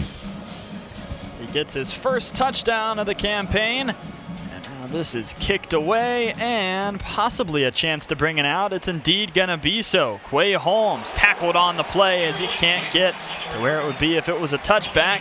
And ETSU is going to start with the ball at about the 14-yard line. That is a big-time special teams effort by Ryan Huff. The backup safety comes down the field unabated right to the ball carrier and Quay Holmes, stopping him inside the 15. That's textbook special teams play there. Been really good special teams play on both ends of the football field, really keeping both of these teams in striking distance. So now Randy Sanders and this ETSU team need a response. Mountaineers taking the 21-0 lead. And Trey Mitchell's going to roll out, have a toss here to Holmes, and that is not going to work as they're on the play as E.J. Scott brought into a much bigger role this year for the Mountaineers, and he's had a nice game, Pierre. Something the Mountaineers been focusing on the entire camp is the screen game of the Buccaneers. Quay Holmes, the leading receiver for the Buccaneers coming out of last year. It's because of the passes out of the backfield, the screens. E.J. Scott right there, not fooled, does a great job of scouting it and then executing. Trey Mitchell going under center here, waiting a while before he snaps. And now possibly an audible coming as he says some things to his offensive line. The clock continues to tick down. He gets the snap off, and now the handoff. Thought he might have had some more space, but Quay Holmes gets just a couple yards. Right now, if you're the ETSU Buccaneers, you're in a dicey situation. You start out inside of the 15-yard line, but you're down 21 points. So you got to matriculate the ball down the field, but you don't want to take too many risks against this opportunistic defense who is known for intercepting the ball and forcing turnovers. Got to find a way here to keep the sticks moving and stay inside this ball game. You know, those Mountaineer defensive backs are thinking if the ball's put in the air, we're going to jump that route and have a nice pick six this close to the end zone. Trey Mitchell drops back. He has a nice throw along the side. And when they let him air it out, some really impressive throws, as along the side making the catch is Braxton Richburg, who made the play earlier in the game that Mitchell had the nice gun too. Big time throw by Mitchell there. You see the confidence just continue to grow, and he's built a rapport right now with Richburg. Obvious that those two spent some time in the offseason trying to build that rapport, because he found him down the seam early in the game and then there on the strike to keep the chains moving. Mitchell drops back, throws to his left this time, has a man, and spinning away is going to be Anthony Spagnoletti, the 6'2", 188-pound senior from Bealton, Virginia. Spagnoletti, much more of a possession receiver, but he always knows where those sticks are and knows how to get a first down. Is now back-to-back positive throwing plays here for ETSU as they try to build a strong drive. Terrific signal calling right now by ETSU, getting the ball out of the hands of your redshirt sophomore quick so that the pressure can't get there, and giving him easy throws, and Mitchell is making each and every last one of them. This time he's going to hand it off, and the Mountaineers are there waiting, as the first one on the play for the black and gold is Trey Cobb. Trey Cobb, sophomore linebacker, inserted into the starting lineup this season, doing a tremendous job there of not sitting back and waiting on the game to come to him, but penetrating through the line of scrimmage and picking up that tackle for loss. All of these Mountaineers do a great job. They've got 8 tackles for loss this year. A season ago, they had well over 50. This team lives and dies behind the line of scrimmage. Mitchell drops back, has a clean pocket, he throws ahead and has a man in space. Spinning away and getting out of bounds is Braxton Richburg. And Richburg with some impressive play here thus far in this contest, as this is a guy that's showing he wants to get the ball a lot more often, redshirt junior. And that's what the Bucks got to find out today. Who is our big-time receiver? Who can we go to in situations where we need a play to be made? Right now, Braxton Richburg is raising his hand and say, get on my back, let's get into the end zone.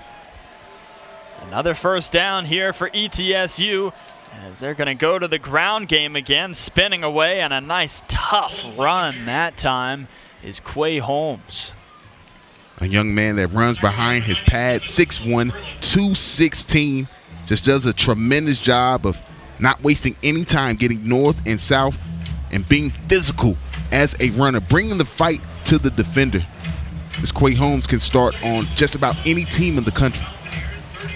That's one thing we heard when talking to the Mountaineer coaching staff. This is a guy that you name the school and he could probably have an opportunity there. Mitchell runs off to his right. He has a man in space. It's Richburg once again, and they will get another first down as Braxton Richburg is turning into Mr. Everything for ETSU. But that's what success offensively does for you. You keep the defense off balance. They don't know if you're running the football, passing the football. When you become predictable is when they can pin their ears back. There, the play action fake sucks in the front 7, leaving some gaping passing lanes down the field. Richburg cashing in yet again. So on the Appalachian State 23-yard line, ETSU currently has the football. It'll be another handoff and some positive yardage here, as still on his feet and continuing to move forward. Believe he was down, but the ball did come loose. That was Quay Holmes once again, that has been the secondary back here to the passing game this drive. Just showing the strength, continuing to turn those legs and pick up positive yardage as a running back for the young kids at home. As long as your legs are moving, you are still on your feet.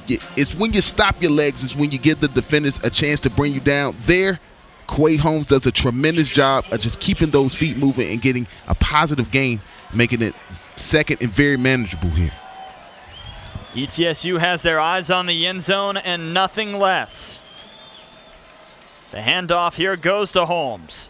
And the Mountaineers make sure that he doesn't get more than just a few, as that'll put it at a 3rd and 4. Traditionally, this Mountaineer defense, the closer you get to the goal line, the tougher it gets to gain yards on them. That field starts to shrink on you, and your options become less and less. They do a tremendous job against the run. Anyway, it's even tougher in that red zone. They're looking to hold the Bucs to at least a field goal attempt here. This is the Bucs team that a year ago was phenomenal from the red zone. Over 80% of their drives they scored when they got to the red area. Let's see what the freshman QB can do. Mitchell throws to his right, tossing his body ahead and having some Mountaineers come and grab him. I believe once again was Richburg. And no, actually for ETSU, that's going to be Jamal Couch, the transfer from Mississippi State, making a big play. Nice little rub route right there by the ETSU Buccaneers. Slot receiver does a tremendous job of just getting in the way of the outside corner, allowing Couch to have the room to come in on that square end route. Mitchell does a tremendous job of throwing a strike down the field. Bucs in business. A low snap, but nice job handling it from Mitchell. He tosses in the end zone. He has a man open, and that is a touchdown for Dustin Nickel. Actually, that's going to be a touchdown for Nate Adkins, as Adkins was waiting in the end zone and was ready for the catch from his freshman quarterback. And that is what a successful run game can do for you, HB. There you see the play fake, everybody hugging up on the run. Tight end Atkins gets lost in the sauce, able to come around that corner wide open in the end zone. Trey Mitchell has enough touch to find him. Bucs on the board for the first time this year. So now they'll try for the extra point here. And it is up and good, as now it's a 21-7 game. Great response there by ETSU. And how about the passing game coming alive, as they have some things to build on as we move along.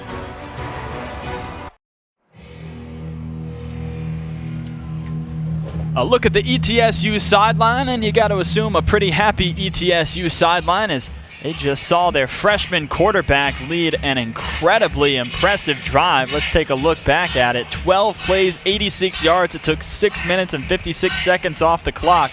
And Trey Mitchell fittingly ends it with a 5-yard touchdown pass to Nate Adkins. That was a really impressive drive from offensive coordinator Mike Rader, and just great execution from the Buccaneers. And a drive you got to have. You're down 21. Cannot afford to not make something happen offensively, and the Bucs do just that methodically. 12 plays down the field, not easy to do against this Mountaineer defense. Let's see if they can keep that momentum on the defensive end of the field. Maybe get a stop here and get the ball back in the hands of their redshirt freshman quarterback. So now the defensive coordinator for ETSU, Billy Taylor, is going to get the opportunity to have his team go out there, as we take a look at the total yards in this one. And now ETSU with more passing yards than the Mountaineers. Appalachian State with more rushing. And that's how we end up with the total. Here's the response from the Mountaineers. Let's see what Zach Thomas and company have in store. Thomas fakes to his left. He'll wait a little bit longer. Now he throws that way, and Darrington Evans' speed gets him across the 40, and he's going to slide to the 50. Darrington Evans making something out of nothing. Evans came to campus as a receiver, and you see here the sure-handedness and then the wheels down the sideline. Tough to bring him down in the open field, and he is a tackle away from being in the black right now.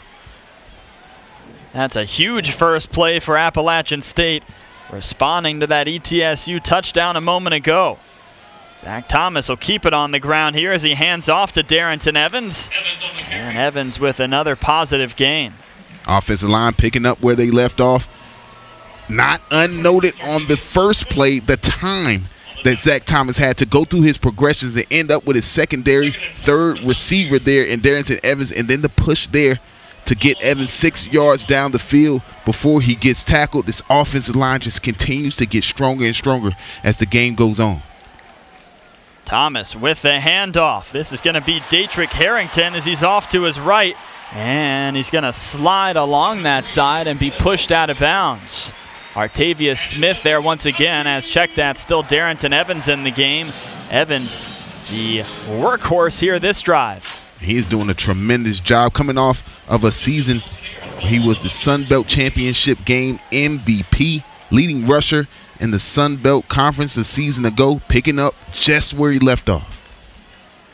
Mountaineers here in a 1st and 10 situation. The handoff sliding across and getting some extra yardage there is Marcus Williams in the game for the Mountaineers. Marcus Williams Jr., terrific freshman and sophomore seasons, a part of that outstanding stable of backs for the Mountaineers. Is you have a Buccaneer down on the play, Tavius Smith, safety for the Bucks. Nice to see him get up and walk off the field. But so much talent in that backfield for the Mountaineers, from Daedric Harrington to Cam Peoples, of course Darrington Evans, and now Marcus Williams Jr. just tough to catch your breath as a defense. Anytime one of them gets tired, which they pretty much never do because they're all in such good shape, you have to deal with another one. That has to be just an incredible asset for this Appalachian State coaching staff. The handoff here, but ETSU reads it perfectly off the left side, and not much gained there. It's a nice job of penetration right there by this Buccaneer defense, understanding the situation. You got 2nd and short. Mountaineers been riding that rushing wave here on this drive, not having any of it. Getting behind the line of scrimmage and stopping Marcus Williams Jr. before he gets started. Mountaineers here in a 3rd and short situation. Zach Thomas will keep it himself. He'll find the sticks and move his body across, as that's something the Appalachian State fans got so accustomed to seeing last season when there was a time when the Mountaineers needed someone to step up. So often it was number 12. He's got a cannon arm, very accurate, ton of speed, and oh, by the way, tougher than a $2 steak. Always putting his head down, trying to get positive yards. That there is a phenomenal junior quarterback. Malik Williams goes in motion. The handoff's going to be to Darrington Evans, and Evans with the quick twitch is able to get across the 15-yard line. This offensive line just continues to impress. Darrington Evans, though, such a talent on the offensive end, can do it all.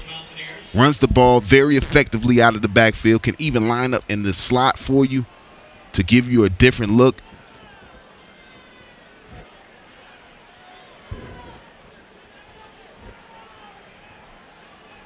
So now the Mountaineers back in the red zone, trying to put some more points on the board. It's going to be an end around here, and off the right side, brought down on the play is Marcus Williams Jr. As we creep closer and closer to the end of this 3rd quarter. And actually, for the Mountaineers, that's going to be someone new in the game. That is Raekwon Anderson. Number 70, 15-yard penalty from the previous spot, 2nd down. Huge penalty right there for the Mountaineers. You got all the momentum. You're driving deep, threatening. You get a 15-yard chop block right there by your offensive line, making it 2nd and very long here. Look for him to not try to pick it up all in one play, but pick up a chunk here. You get 3rd and manageable.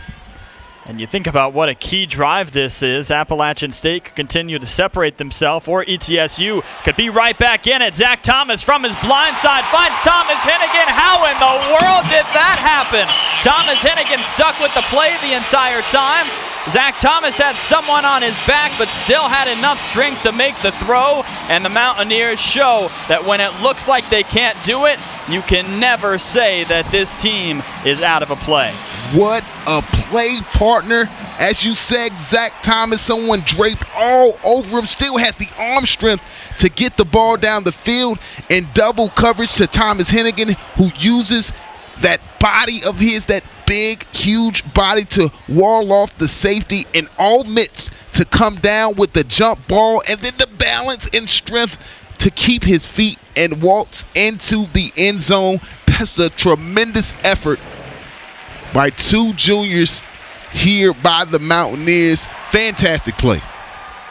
ETSU will have a player walked off the field here, and just incredible from the Mountaineers of sticking with the play. Thomas Hennigan could have said, well, Zach Thomas is going to get blindsided. Instead, he had 2 defenders on him, didn't care. Zach Thomas knew that he had a guy coming that was going to absolutely crush him, and instead of saying, I'm going to toss this out of bounds, I'm going to do whatever else, he stood in the pocket, he took his hit, and he still made an incredible throw. We will absolutely show you that replay here momentarily.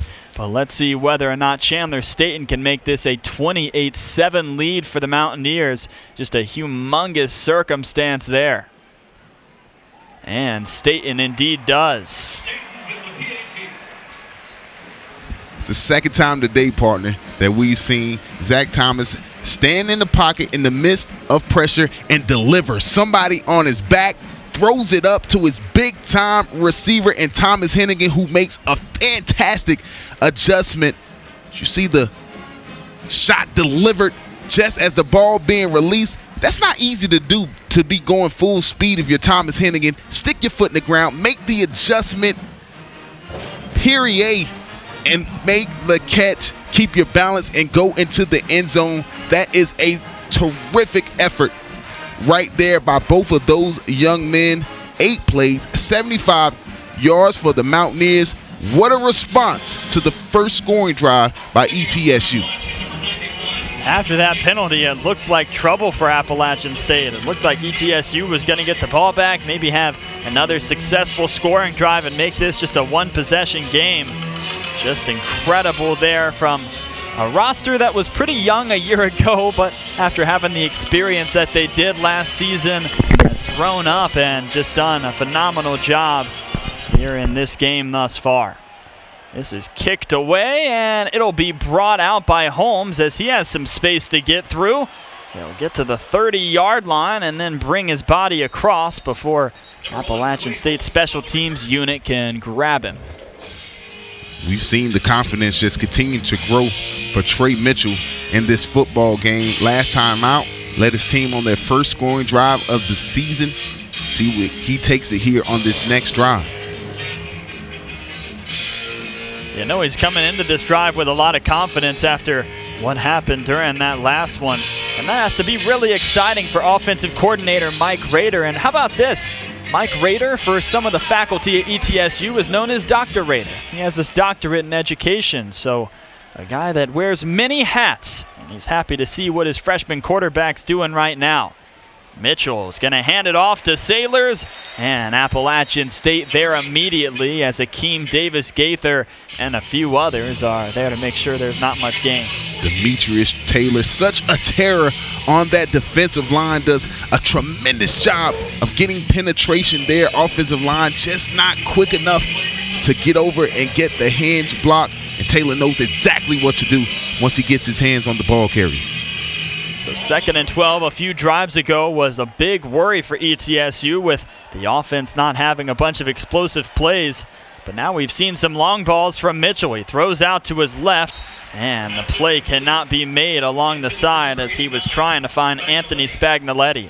A lot of man coverage being played by the Mountaineers today, trusting their front seven to get there and playing great coverage on the back end. You take a look at the redshirt freshman Trey Mitchell, who has made an excellent account of himself, to say the least, partner. Buck 12 through the air, a touch on an efficient 11 of 14 passing, growing up right before us. A 3rd and long here for ETSU, a big play here to end the 3rd quarter. Mitchell goes back, sets his feet, and throws over, and they're going to call a pass interference there along the side, possibly, as that's Shamar Jean-Charles in coverage. Kyle Olson will get together with the officials, and they'll see whether this is going to be indeed pass interference. Got a couple flags on the field here. Be interesting to see what the flag in the backfield was. Are these offsetting penalties? Big time call here with Buccaneers having momentum and Mountaineers trying to shut it down.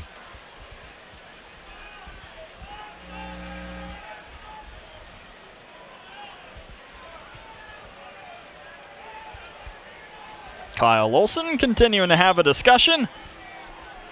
And now they're going to get together once again as he has to talk to pretty much everybody in this official crew. A lot of them saw that play. There are multiple fouls on the play, both by the defense. Pass interference, defense, number 8. The ball will be placed at the spot of the foul, automatic first down. After the play, unsportsmanlike conduct, defense, number 6. That is his first unsportsmanlike foul of the game. We will have 1 untimed down. Well, that's quite a way to end the third quarter there for ETSU, and another really heady play out there by Trey Mitchell as he saw that there was some pass interference along the side and some guys that were pretty handsy together, and then decided to throw over the top. At first I thought he had just way overthrown him, but that's now the second time that we've seen him make a play that maybe some redshirt freshmen don't. Huge turn of events right there for the Buccaneers. You're down 21. You go from having 4th down and having to punt the ball away again to picking up huge yardage and penalties, being on the right side of the 50. Let's see if they can pick up on this momentum. So no time left here in the third quarter. Just one more play before we head to the final one. It's a toss out to the right, an end around, and smack before he can get to the first down line is once again Anthony Spagnoletti. Desmond Franklin there with the hit, and that is going to end the third quarter. The Mountaineers up 28-7, but ETSU driving.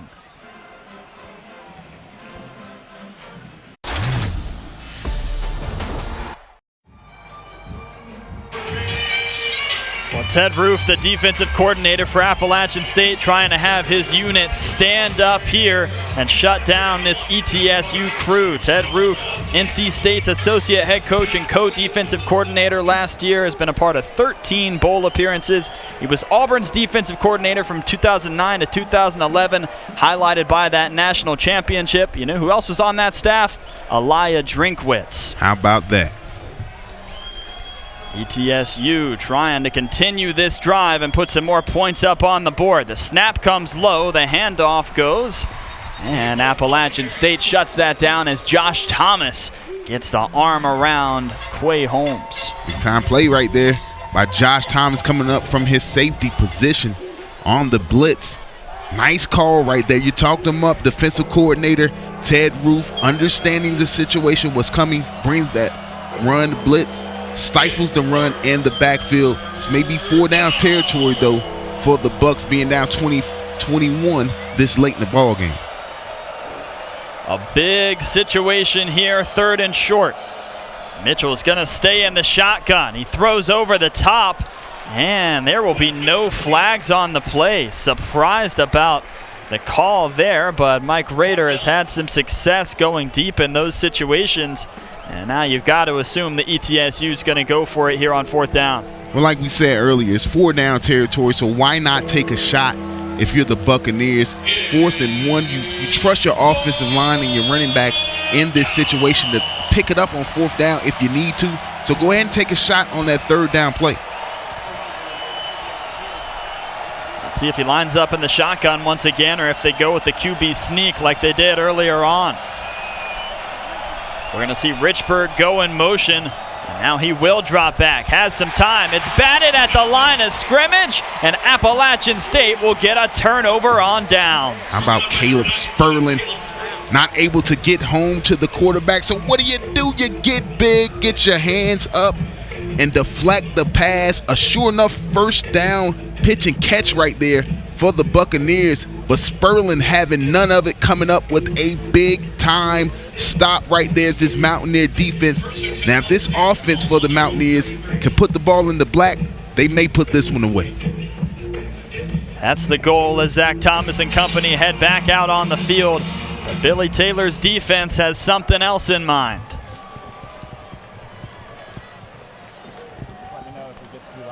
Thomas claps his hands for the ball. He's going to have the handoff here.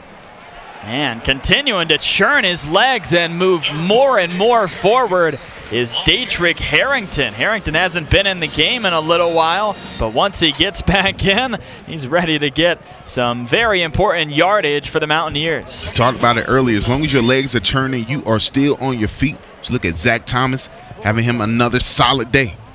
And now Harrington gets some space. He slashes across, and he's going to get across the 40-yard line as back-to-back plays for Harrington. This is a guy that is so hungry to make an impact for the Mountaineers, and he's doing so here on this drive. That's what Dietrich Harrington gives you. He's a bigger back, runs behind his pads, but can still give you that wiggle as he evades 2 and 3 tacklers right there for the big-time run. Zach Thomas claps his hands. They're going to go back to him. Why not if it's working? And for the third play in a row, Harrington gets some positive yardage. I talked to offensive line coach and assistant head coach Sean Clark. Asked him, who is a player that surprised you in fall camp? The first person he brought up was Dietrich Harrington. Said Dietrich will be out there competing for that #1 spot right away. He's come back from that knee injury, done a tremendous job of getting himself back in shape, and as you see now, the fruits of his labor, having a tremendous game. Marcus Williams Jr. gets the handoff this time, and he's going to slide across the 30-yard line, and that's what we're talking about, Pierre. It doesn't matter who it is for the Mountaineers. Anybody in that running back room is capable of coming into the game and just punishing you. It's just a stable of talent that Eli Drinkwitz sees himself having coming into the 2019 season. They can go power, they can go speed, they can go a combination of both, and anything behind this offensive line is going to be special. Thomas claps his hands. The handoff to Williams Jr., and he's brought down. While we have the moment, a really interesting story for ETSU. Their defensive coordinator, Billy Taylor, actually was with the program back in 2003 when they lost the program, and he was incredibly excited to come back and be a part of it once again when he took the job back in 2013. He's actually old crosstown high school rivals with head coach Randy Sanders. So when Coach Sanders called him and said, hey, will you come and be my defensive coordinator and continue the role you've been in, he was thrilled to accept that position. The toss here to the left to Henry Pearson, and Pearson gains a couple, but some nice coverage that time from ETSU. That was MJ Woods that brought him down. It's a nice play all around by this ETSU defense. First and foremost, blowing up the play action fake, putting a little pressure on Zach Thomas, and then 2 defenders on Pearson in the flat, able to bring him down for a minimum gain. Zach Thomas clapped his hands, and are we going to have the play blown dead because the defense jumped offsides or because the Mountaineers had a false start? Appalachian's offensive line with some high fives, so you would assume that it's on ETSU, but you can never really trust the players on the field in this situation. One name we have not called, 45 on the defense for ETSU, Nasir Player, coming into this one, a Buck Buchanan Award candidate. Prior to the snap, the defense entered the neutral zone, causing the offense to react. Offside, defense, number 49. It's a 5-yard penalty, 3rd down. Huge play right there, setting up a 3rd and very manageable for the Mountaineers, the situation that they want to be in. But Nasir Player hadn't called his name a lot, knew he had to be a huge factor in this one. Buccaneers hadn't played bad defensively, but they needed him to have a motor and really have a big game in order to come out with a big-time upset in this one. Yeah, just 3 tackles in the contest, but he's the preseason SoCon Defensive Player of the Year and a guy that's going to be a force to be reckoned with this season. Williams Jr. off to his right. Great side-to-side tackling there by ETSU as Williams Jr. kept looking for that window to dash ahead, but it just never presented itself. Wow, Marcus Williams Jr., the speed to the outside, then the strength to evade a tackler and just about pick up that 1st down. That's going to be very, very close. And it looks like Eli Drinkwitz, with no hesitation, going to roll the dice here on 4th down. 4th and 1 here for the Mountaineers. We'll see whether Zach Thomas will snap the ball or if they're going to try to get ETSU to jump. They are going to run it. And off to the right, it's Williams Jr. He'll get the 1st down. And that's just confidence in your offensive line being able to get it. And why wouldn't you? Top 25 in rushing yards per game and fewest sacks allowed each of the last 5 years. It's a tremendous job by this offensive line, body on body, getting that great push And then Marcus Williams Jr. understanding the situation. I do not have time to juke and jive in the backfield. I got to get north and south, get this first down on 4th. The chains continue to move for the Nears. Thomas with a handoff here to Harrington. Harrington puts his body into the defender, and he'll move a few yards forward. As now the Mountaineers will have the ball at the 10-yard line. That'll be 2nd and 4. Big time drive for the Mountaineers, just continuing to impose their will. Is this offensive line able to wear down this defensive front? They go up 28 here. This play is going to be blown dead, so the officials will get together, and now we'll hear the call. Offense, number 58, 5-yard penalty, 2nd down.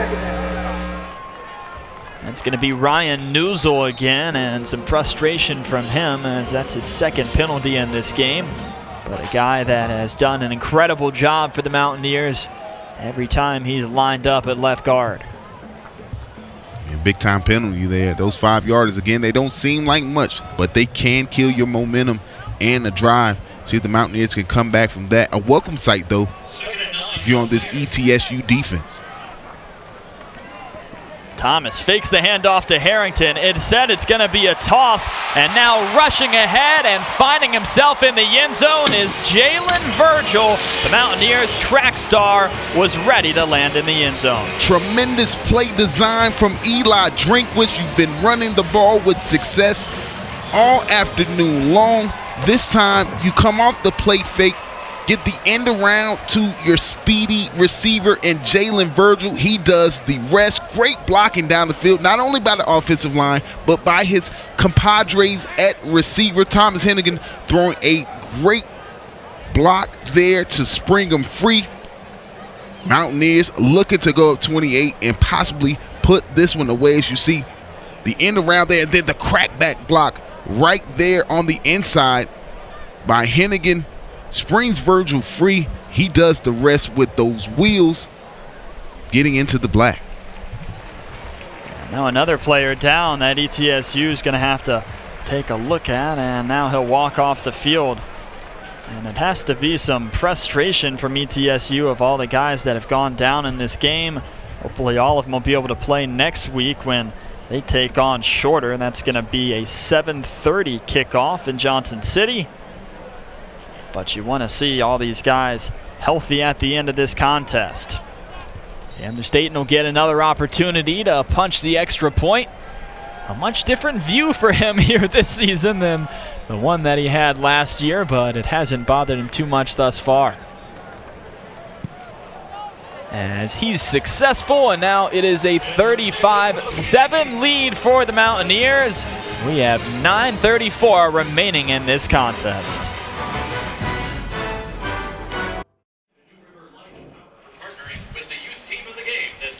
Well, the Mountaineers separating themselves here in the 4th quarter as they take the commanding lead over ETSU. But a lot of really positive things in this contest from the Buccaneers, and still plenty of time for them to get some momentum. And we knew coming into this football game that whoever would win the battle in the trenches would be successful in this game. You look at the rushing yardage, 235 for Appalachian State, just 79 for East Tennessee State. Right now, the Mountaineers controlling the game up front and have a comfortable lead with their defense playing so well here in the 4th quarter. Boomed away from Staten. Holmes will bring this one out as he gets across the 10. And now he'll be brought down before he can get to the 20-yard line. And going off of that point, when you asked Coach Roof earlier in the week what happens if you guys don't win the line of scrimmage battle, he looked at you as straight-faced as possibly could and said, no, that's not an option. You have to win it. You have to win it. With these two teams having the success that they have on the ground, you knew that winning the battle up front, whoever was going to win that was going to win this football game. And Ted Roof knew the same thing that we did. And so they drilled it and drilled it and drilled it. And tonight they've come out, they've executed. There's some football left, but right now, the way this defense is playing, this 28-point lead may just hold. It's still Trey Mitchell out there. He tosses to the left, and a nice catch As along the side, falling down, is number 8 for ETSU, Jacob Sailors, and Sailors didn't complete the catch. Akeem Davis-Gaither over there in coverage. Davis-Gaither, leading tackler from a season ago, so athletic. He can play in the box. He can get out, play the pass just like he did. As you take a look at the total yards, Mountaineers starting to run away with this one. The depth of the Mountaineers, the speed just starting to wear on this Buccaneer team. Has to be a big confidence boost coming into this game and having the success that Mitchell's had. He's going to hand it off this time, trying to get across the arms of the Mountaineers and get some extra yardage as Holmes, but Appalachian State too sure of tacklers to make sure that that couldn't happen. It's beautiful defense. You see that front 7 of the Mountaineers there? The defensive linemen firing off the ball, using their hands, getting off to make the tackle. Everybody rallying to the ball. 5 black jerseys on the ball carrier. That's picture perfect. That's something, if your defensive coordinator, Ted Roof, you pull up in the film room tomorrow and say, job well done, guys. 3rd and long, tossed out. Akeem Davis-Gaither there, and pushed out of bounds is Quay Holmes. So that's going to bring up 4th and 5 here for ETSU, and it looks like they're going to punt the football away. This is a Buccaneers team that a year ago was picked to finish 8th in the Southern Conference, and they won a share of the league. In Randy Sanders' first season, we've talked about Sanders. This is a guy that was the quarterback coach for Peyton Manning back in the day at Tennessee. He was also the offensive coordinator, and he was the offensive coordinator and QB coach for Florida State and Jameis Winston. So he's been around some phenomenal quarterbacks in his time, and someone that ETSU's really lucky to have, and he loves being there. When we asked him what attracted him to the East Tennessee State job, he said, "It's the only place I've ever wanted to be." This is caught and rushed ahead from Dietrich Harrington, and a big gain that time, as that's a fantastic job after the punt. Mountaineers will go back on offense when we return. This week is that Appalachian State, during the years that ETSU didn't have a football program, really took advantage of it. During that time, the Mountaineers with 3 national championships, Appalachian State turning themselves into a powerhouse. But he believes, and a lot of people on this ETSU coaching staff believe, that one day they can get there, that Johnson City can be the type of town that Boone is in terms of the success that the football programs have had, and he wants to be the one to lead them there. Off to the right, rushing ahead and finding an open area is Marcus Williams Jr., and before he can get in the end zone, he's going to be pushed out of bounds. We talked about how talented these backs are. Marcus Williams Jr. shows you why he is right up there with everyone else. Look at the speed. Look at the power to the corner. Turns it there, and then you see the strength in the lower body, still evading tacklers down the field. Marcus Williams Jr., just a tremendous individual effort. And give the assist to Jacob Huseman, who's been inserted as quarterback, not only handed off the ball, but threw a block on the edge there. You love your backup quarterback coming in and not being afraid to put his body on the line. That's the type of thing that gains everybody's attention.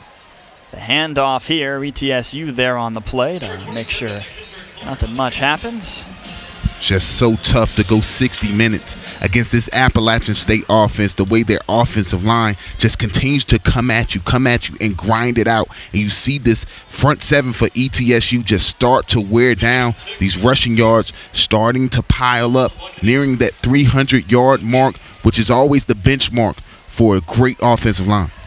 And you start to think about the depth. ETSU has those first guys that are all really talented, and most of them on the defense have been there before. But as you get deeper and deeper, that's when you start to notice the guys that are playing in maybe their first game or maybe just their less than 10 games haven't been out there as much. A great job here, though, shutting down the run for App State. And now the Mountaineers will sit with a 3rd and 10. Not going into the night quietly is this ETSU defense. Again, very good a season ago, made a great account of themselves early in this game. I think the depth just weighing on them here, but not giving up, continuing to play hard. Jacob Huseman, Appalachian State's backup that started last year's game against Coastal Carolina and won that contest. Given the opportunity here this drive to be the man leading the offense, the 6'3", 205-pound junior from Bradenton, Florida. And now the Mountaineers will call a timeout. Appalachian State up 35-7 here in Boone.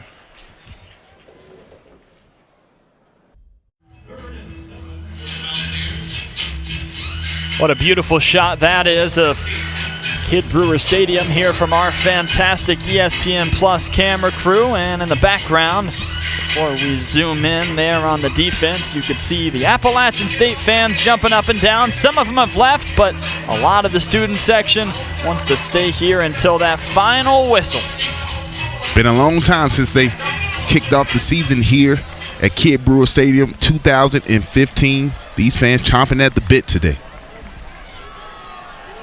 Rolling out to his right is Huseman. He's going to throw to the end zone, and he has a man wide open as sliding along the side and catching it for 6 is going to be Christian Wells, I believe, the freshman wide receiver. What a fantastic play by Jacob Huseman, taking the naked bootleg, rolling out to his right and going through his progression. Wanted his tight end. He was covered up by 2 defenders. Goes to his secondary and third receiver and has enough presence of mind to turn those shoulders, get square, and find his receiver in the back of the end zone. That's just fundamentally sound football by Jacob Huseman. Strike for another 6 for the Mountaineers. Chandler Staten with the extra point. It's good, and that is the first career touchdown for true freshman Christian Wells. You see Jacob Huseman there, square the shoulders. Find Wells there in the back of the end zone who shows off the mitts. See Jacob Huseman on that naked boot, no fear, going through that progression. Just a strike down the field. That's a big-time play by that young man. Even better catch in the end zone. Mountaineers gotta be happy with their performance today. What an exciting way to start your Mountaineer career. Your first game, your first touchdown. And now Appalachian State leads 42-7. It was a slow one to begin for App State. 7 points in the first quarter, 7 in the second. Just that 14-0 lead going into halftime. They've continued to tack on here in the third and fourth, scoring 14 points apiece. But if you're the head Mountaineer in charge, Eli Drinkwitz, you got to know your team coming out with a new system. First game, there are going to be some hiccups. But as the game has progressed, his team has gotten better and better. They've gotten more comfortable, now playing faster. Now they have 42 on the board, holding this potent ETSU offense to just 7 points. It's a big-time performance. This is launched away, and in the end zone, kneeing it down will be Malik McGew, who we've seen out there catching punts today for ETSU, and they'll go back on offense. If you're the Buccaneers, you may not be playing for this Saturday, but you got a long season ahead of you, and you got a Southern Conference crown to defend. Got to continue to work on the fundamentals, getting better, not just for today, but for next week and the week after. So look for head coach Randy Sanders to continue to work his players, continue to work his teams and his system. You see a new quarterback entering the game for the Buccaneers, and just trying to continue to progress for the remainder of the year. Yeah, that's going to be Cameron Lewis that'll enter the game. Another redshirt freshman, 6'3", 200 pounds from McDonough, Georgia. He did not play a game last year either. He rolls out to his right, and he is rudely greeted there as wrapping him up on the play was Tommy Dawkins, the defensive lineman. How about Tommy Dawkins, another walk-on player here for the Mountaineers who earned himself a scholarship this summer, showing you why they're physical at the point of attack, and then the speed to get to the quarterback, strength to pull them down. That's a big-time individual effort. So the first play didn't exactly go the way that Cameron Lewis would like. Let's see how he does here on his second opportunity.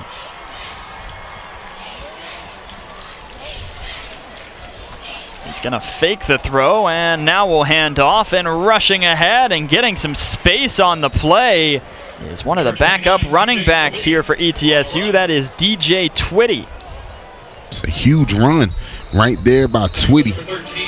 Not normally in a situation where he's carrying the football from that fullback position, but there just takes it and knows exactly what to do, showing that strength with the stiff arm and the speed to get down the sidelines to make up for those yards lost on first down and pick up a first. ETSU would love to go down the field and get another touchdown on the board as they head into next week's matchup. It's going to be a fake here, and now keeping it on the play and gaining just a couple will be Cameron Lewis. Well, for now, for the Buccaneers, it's all about gaining confidence. It's all about seeing some of these young players enter the game, seeing how they react in a game day atmosphere under these circumstances, and then building off of that so that you can, again, defend your Southern Conference crown. The season doesn't end here. It just begins. Again, this is just the first step for the Buccaneers on what they hope is a very special 2019. It doesn't stop just because you're down big late in this one. And looking ahead at their schedule, they play shorter next week and then open Southern Conference play the week after at VMI before taking on Austin Peay and then fully entering the conference schedule as they'll take on Furman. So this is a crew that's trying to get things rolling here at the beginning of the campaign. For the Mountaineers, they will take on Charlotte next week here at Kidd Brewer Stadium before the week after getting a chance to go up against the North Carolina Tar Heels. A lot of people really interested in that matchup. And then the Mountaineers will get into Sun Belt play with a matchup later on in the season coming against South Carolina. And if you're the HMIC and Eli Drinkwitz, you learned a lot about your team today. Now take that momentum into next week. Continue to play good, solid football. You have a week off to install some things, get healthy before you have a big-time matchup with the interstate rival. It's going to be a Wildcat situation here as rushing ahead off to his right and being brought down is Cameron Lewis. And probably more of a quarterback keeper than a Wildcat with nobody there in the backfield. Stephen Jones is the one with the tackle. The clock continues to tick down. And one thing you could take away from this game if you're the Buccaneers is you've got to like the way your quarterbacks have played, each of them. Thrasher was in the game. He went 4 for 6. He was managing the offense. When Mitchell came in the game, made some big-time throws, had this offense matriculating down the field, and now Lewis continuing that trend. Each of these quarterbacks bringing something special to the table. Cameron Lewis goes with the empty backfield once again as he'll get the snap and now will run it himself. Tries to rush up the middle, but the Mountaineers there to make sure he can't get any yardage. Continue to play hard on both sides of the football. Mountaineers, Buccaneers, finishing this thing the right way. Again, it's more than this game.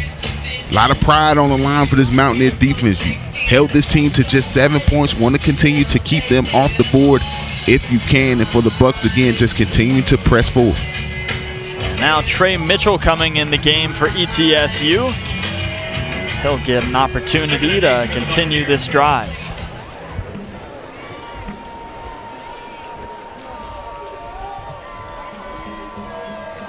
Mitchell stands under center, and he's going to have the handoff, but Appalachian's defense is ready.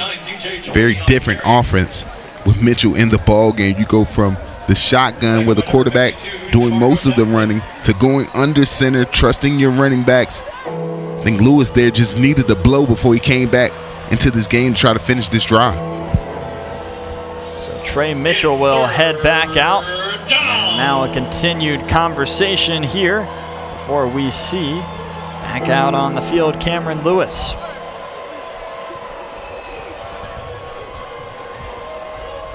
Lewis with a 3rd and 6, a minute 38 and ticking before this contest is complete.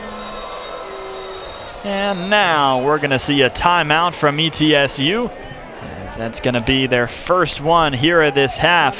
And you talk about the valuable situation here, wanting to continue to build on what they've done thus far in this game. They have a lot of tape on all these young guys, and you simply just cannot replicate game reps. So this is a coaching staff that wants to make sure that they have a good drive this time, and these 3rd down situations are something they'll be in a lot this season, so want to make sure they have the perfect play. And looking at their schedule, the Mountaineers may be the most talented team that the Buccaneers see all season long. So you want to be able to get that game film against such talent if you're the Bucs. But hats off to Ted Roof and his defense. Did a tremendous job coming out today, even when the offense stalled a bit in the first half. Just continued to play solid defense, put their offense in great situations, and you see the results, 42-7. Just over a minute and 30 left in this one, and continuing to play hard. This is a defensive coordinator in Ted Roof who had his unit ready to play, and Eli Drink was just a fantastic offensive mind who had their team ready to come out and execute. Off to his left, waiting, and now throwing over the top, but there's nothing open as the Mountaineers were ready in coverage. Sean Jolly there, ready to make sure that ETSU couldn't get the first down, and now that'll bring them to fourth. Sean Jolly making his first start in a Mountaineer uniform. Not a lot of balls being played his way today. Telltale sign that he is doing his job.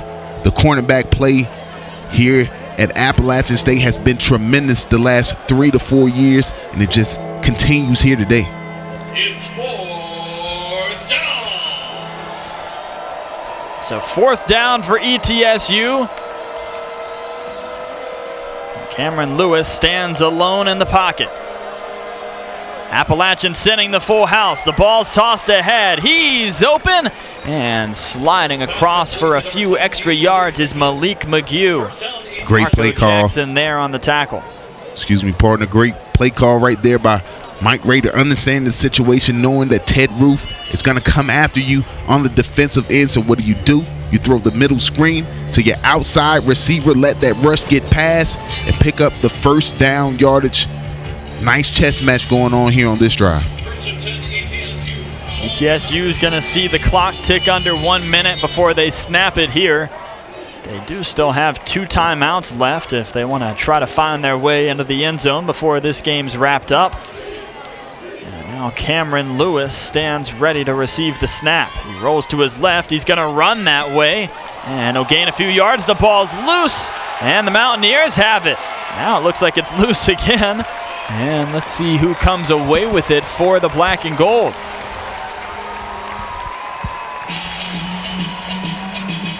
For Appalachian State, that is going to be Caleb Dawson, the defensive back redshirt freshman from Moultrie, Georgia. Great things happen when you run to the football. You see Dawson there, Johnny on the spot, does a tremendous job. Continuing to play football, picks up that fumble, and a great way to end the day for Ted Roof's defense. Just tremendous job on the day, only giving up a $119 on the ground, 161 through the air. Now add a turnover to that mix. Just could not have asked for a better effort out of the Mountaineer defense. And the Mountaineers can now say that they won the turnover battle, and that's always something exciting to be able to say in the meeting rooms during the week. Just 39 seconds left. They lead 42-7. And maybe a run here from Appalachian, or maybe just 2 quick kneel downs. Just a smidge under their average of over 43 points a game last year. Not too shabby for the debut of the Eli Drinkwitz regime. That's Jackson Gibbs out there for the Mountaineers that has the handoff. And rushing ahead on the play is McKendrick Clark. Kendrick Clark, just a player who's worked his way into this system, continues to grind it out. Now seeing some action towards the end of this game, enjoying the fruits of his labor. Another talented running back out of the stable for Eli Drinkwitz. Jackson Gibbs with the handoff to his right, rushing forward for a few yards here. That is Gabe Montgomery, and that is going to end this contest. So Eli Drinkwitz starts off his black and gold head coaching career with a victory over ETSU, 42-7, and always nice to get that first one under your belt, Pierre. Can't be understated what type of win this was for the Mountaineers. You're facing off against the defending Southern Conference champions from a year ago. You come out with a dominant performance. Gotta love the way your team came out, competed, and was able to take control of this football game moving forward. Sky's the limit for the Mountaineers. Well, Appalachian State will take on Charlotte next week. That's going to be a 3:30 kickoff here on ESPN+. Pierre and I will be back to bring you that one. So, to watch this entire game on replay as well as other games on ESPN+, download the ESPN app. This has been a presentation of ESPN, a worldwide leader in sports. For Pierre Banks, I'm Harrison Battle signing off. Have a great night, everybody.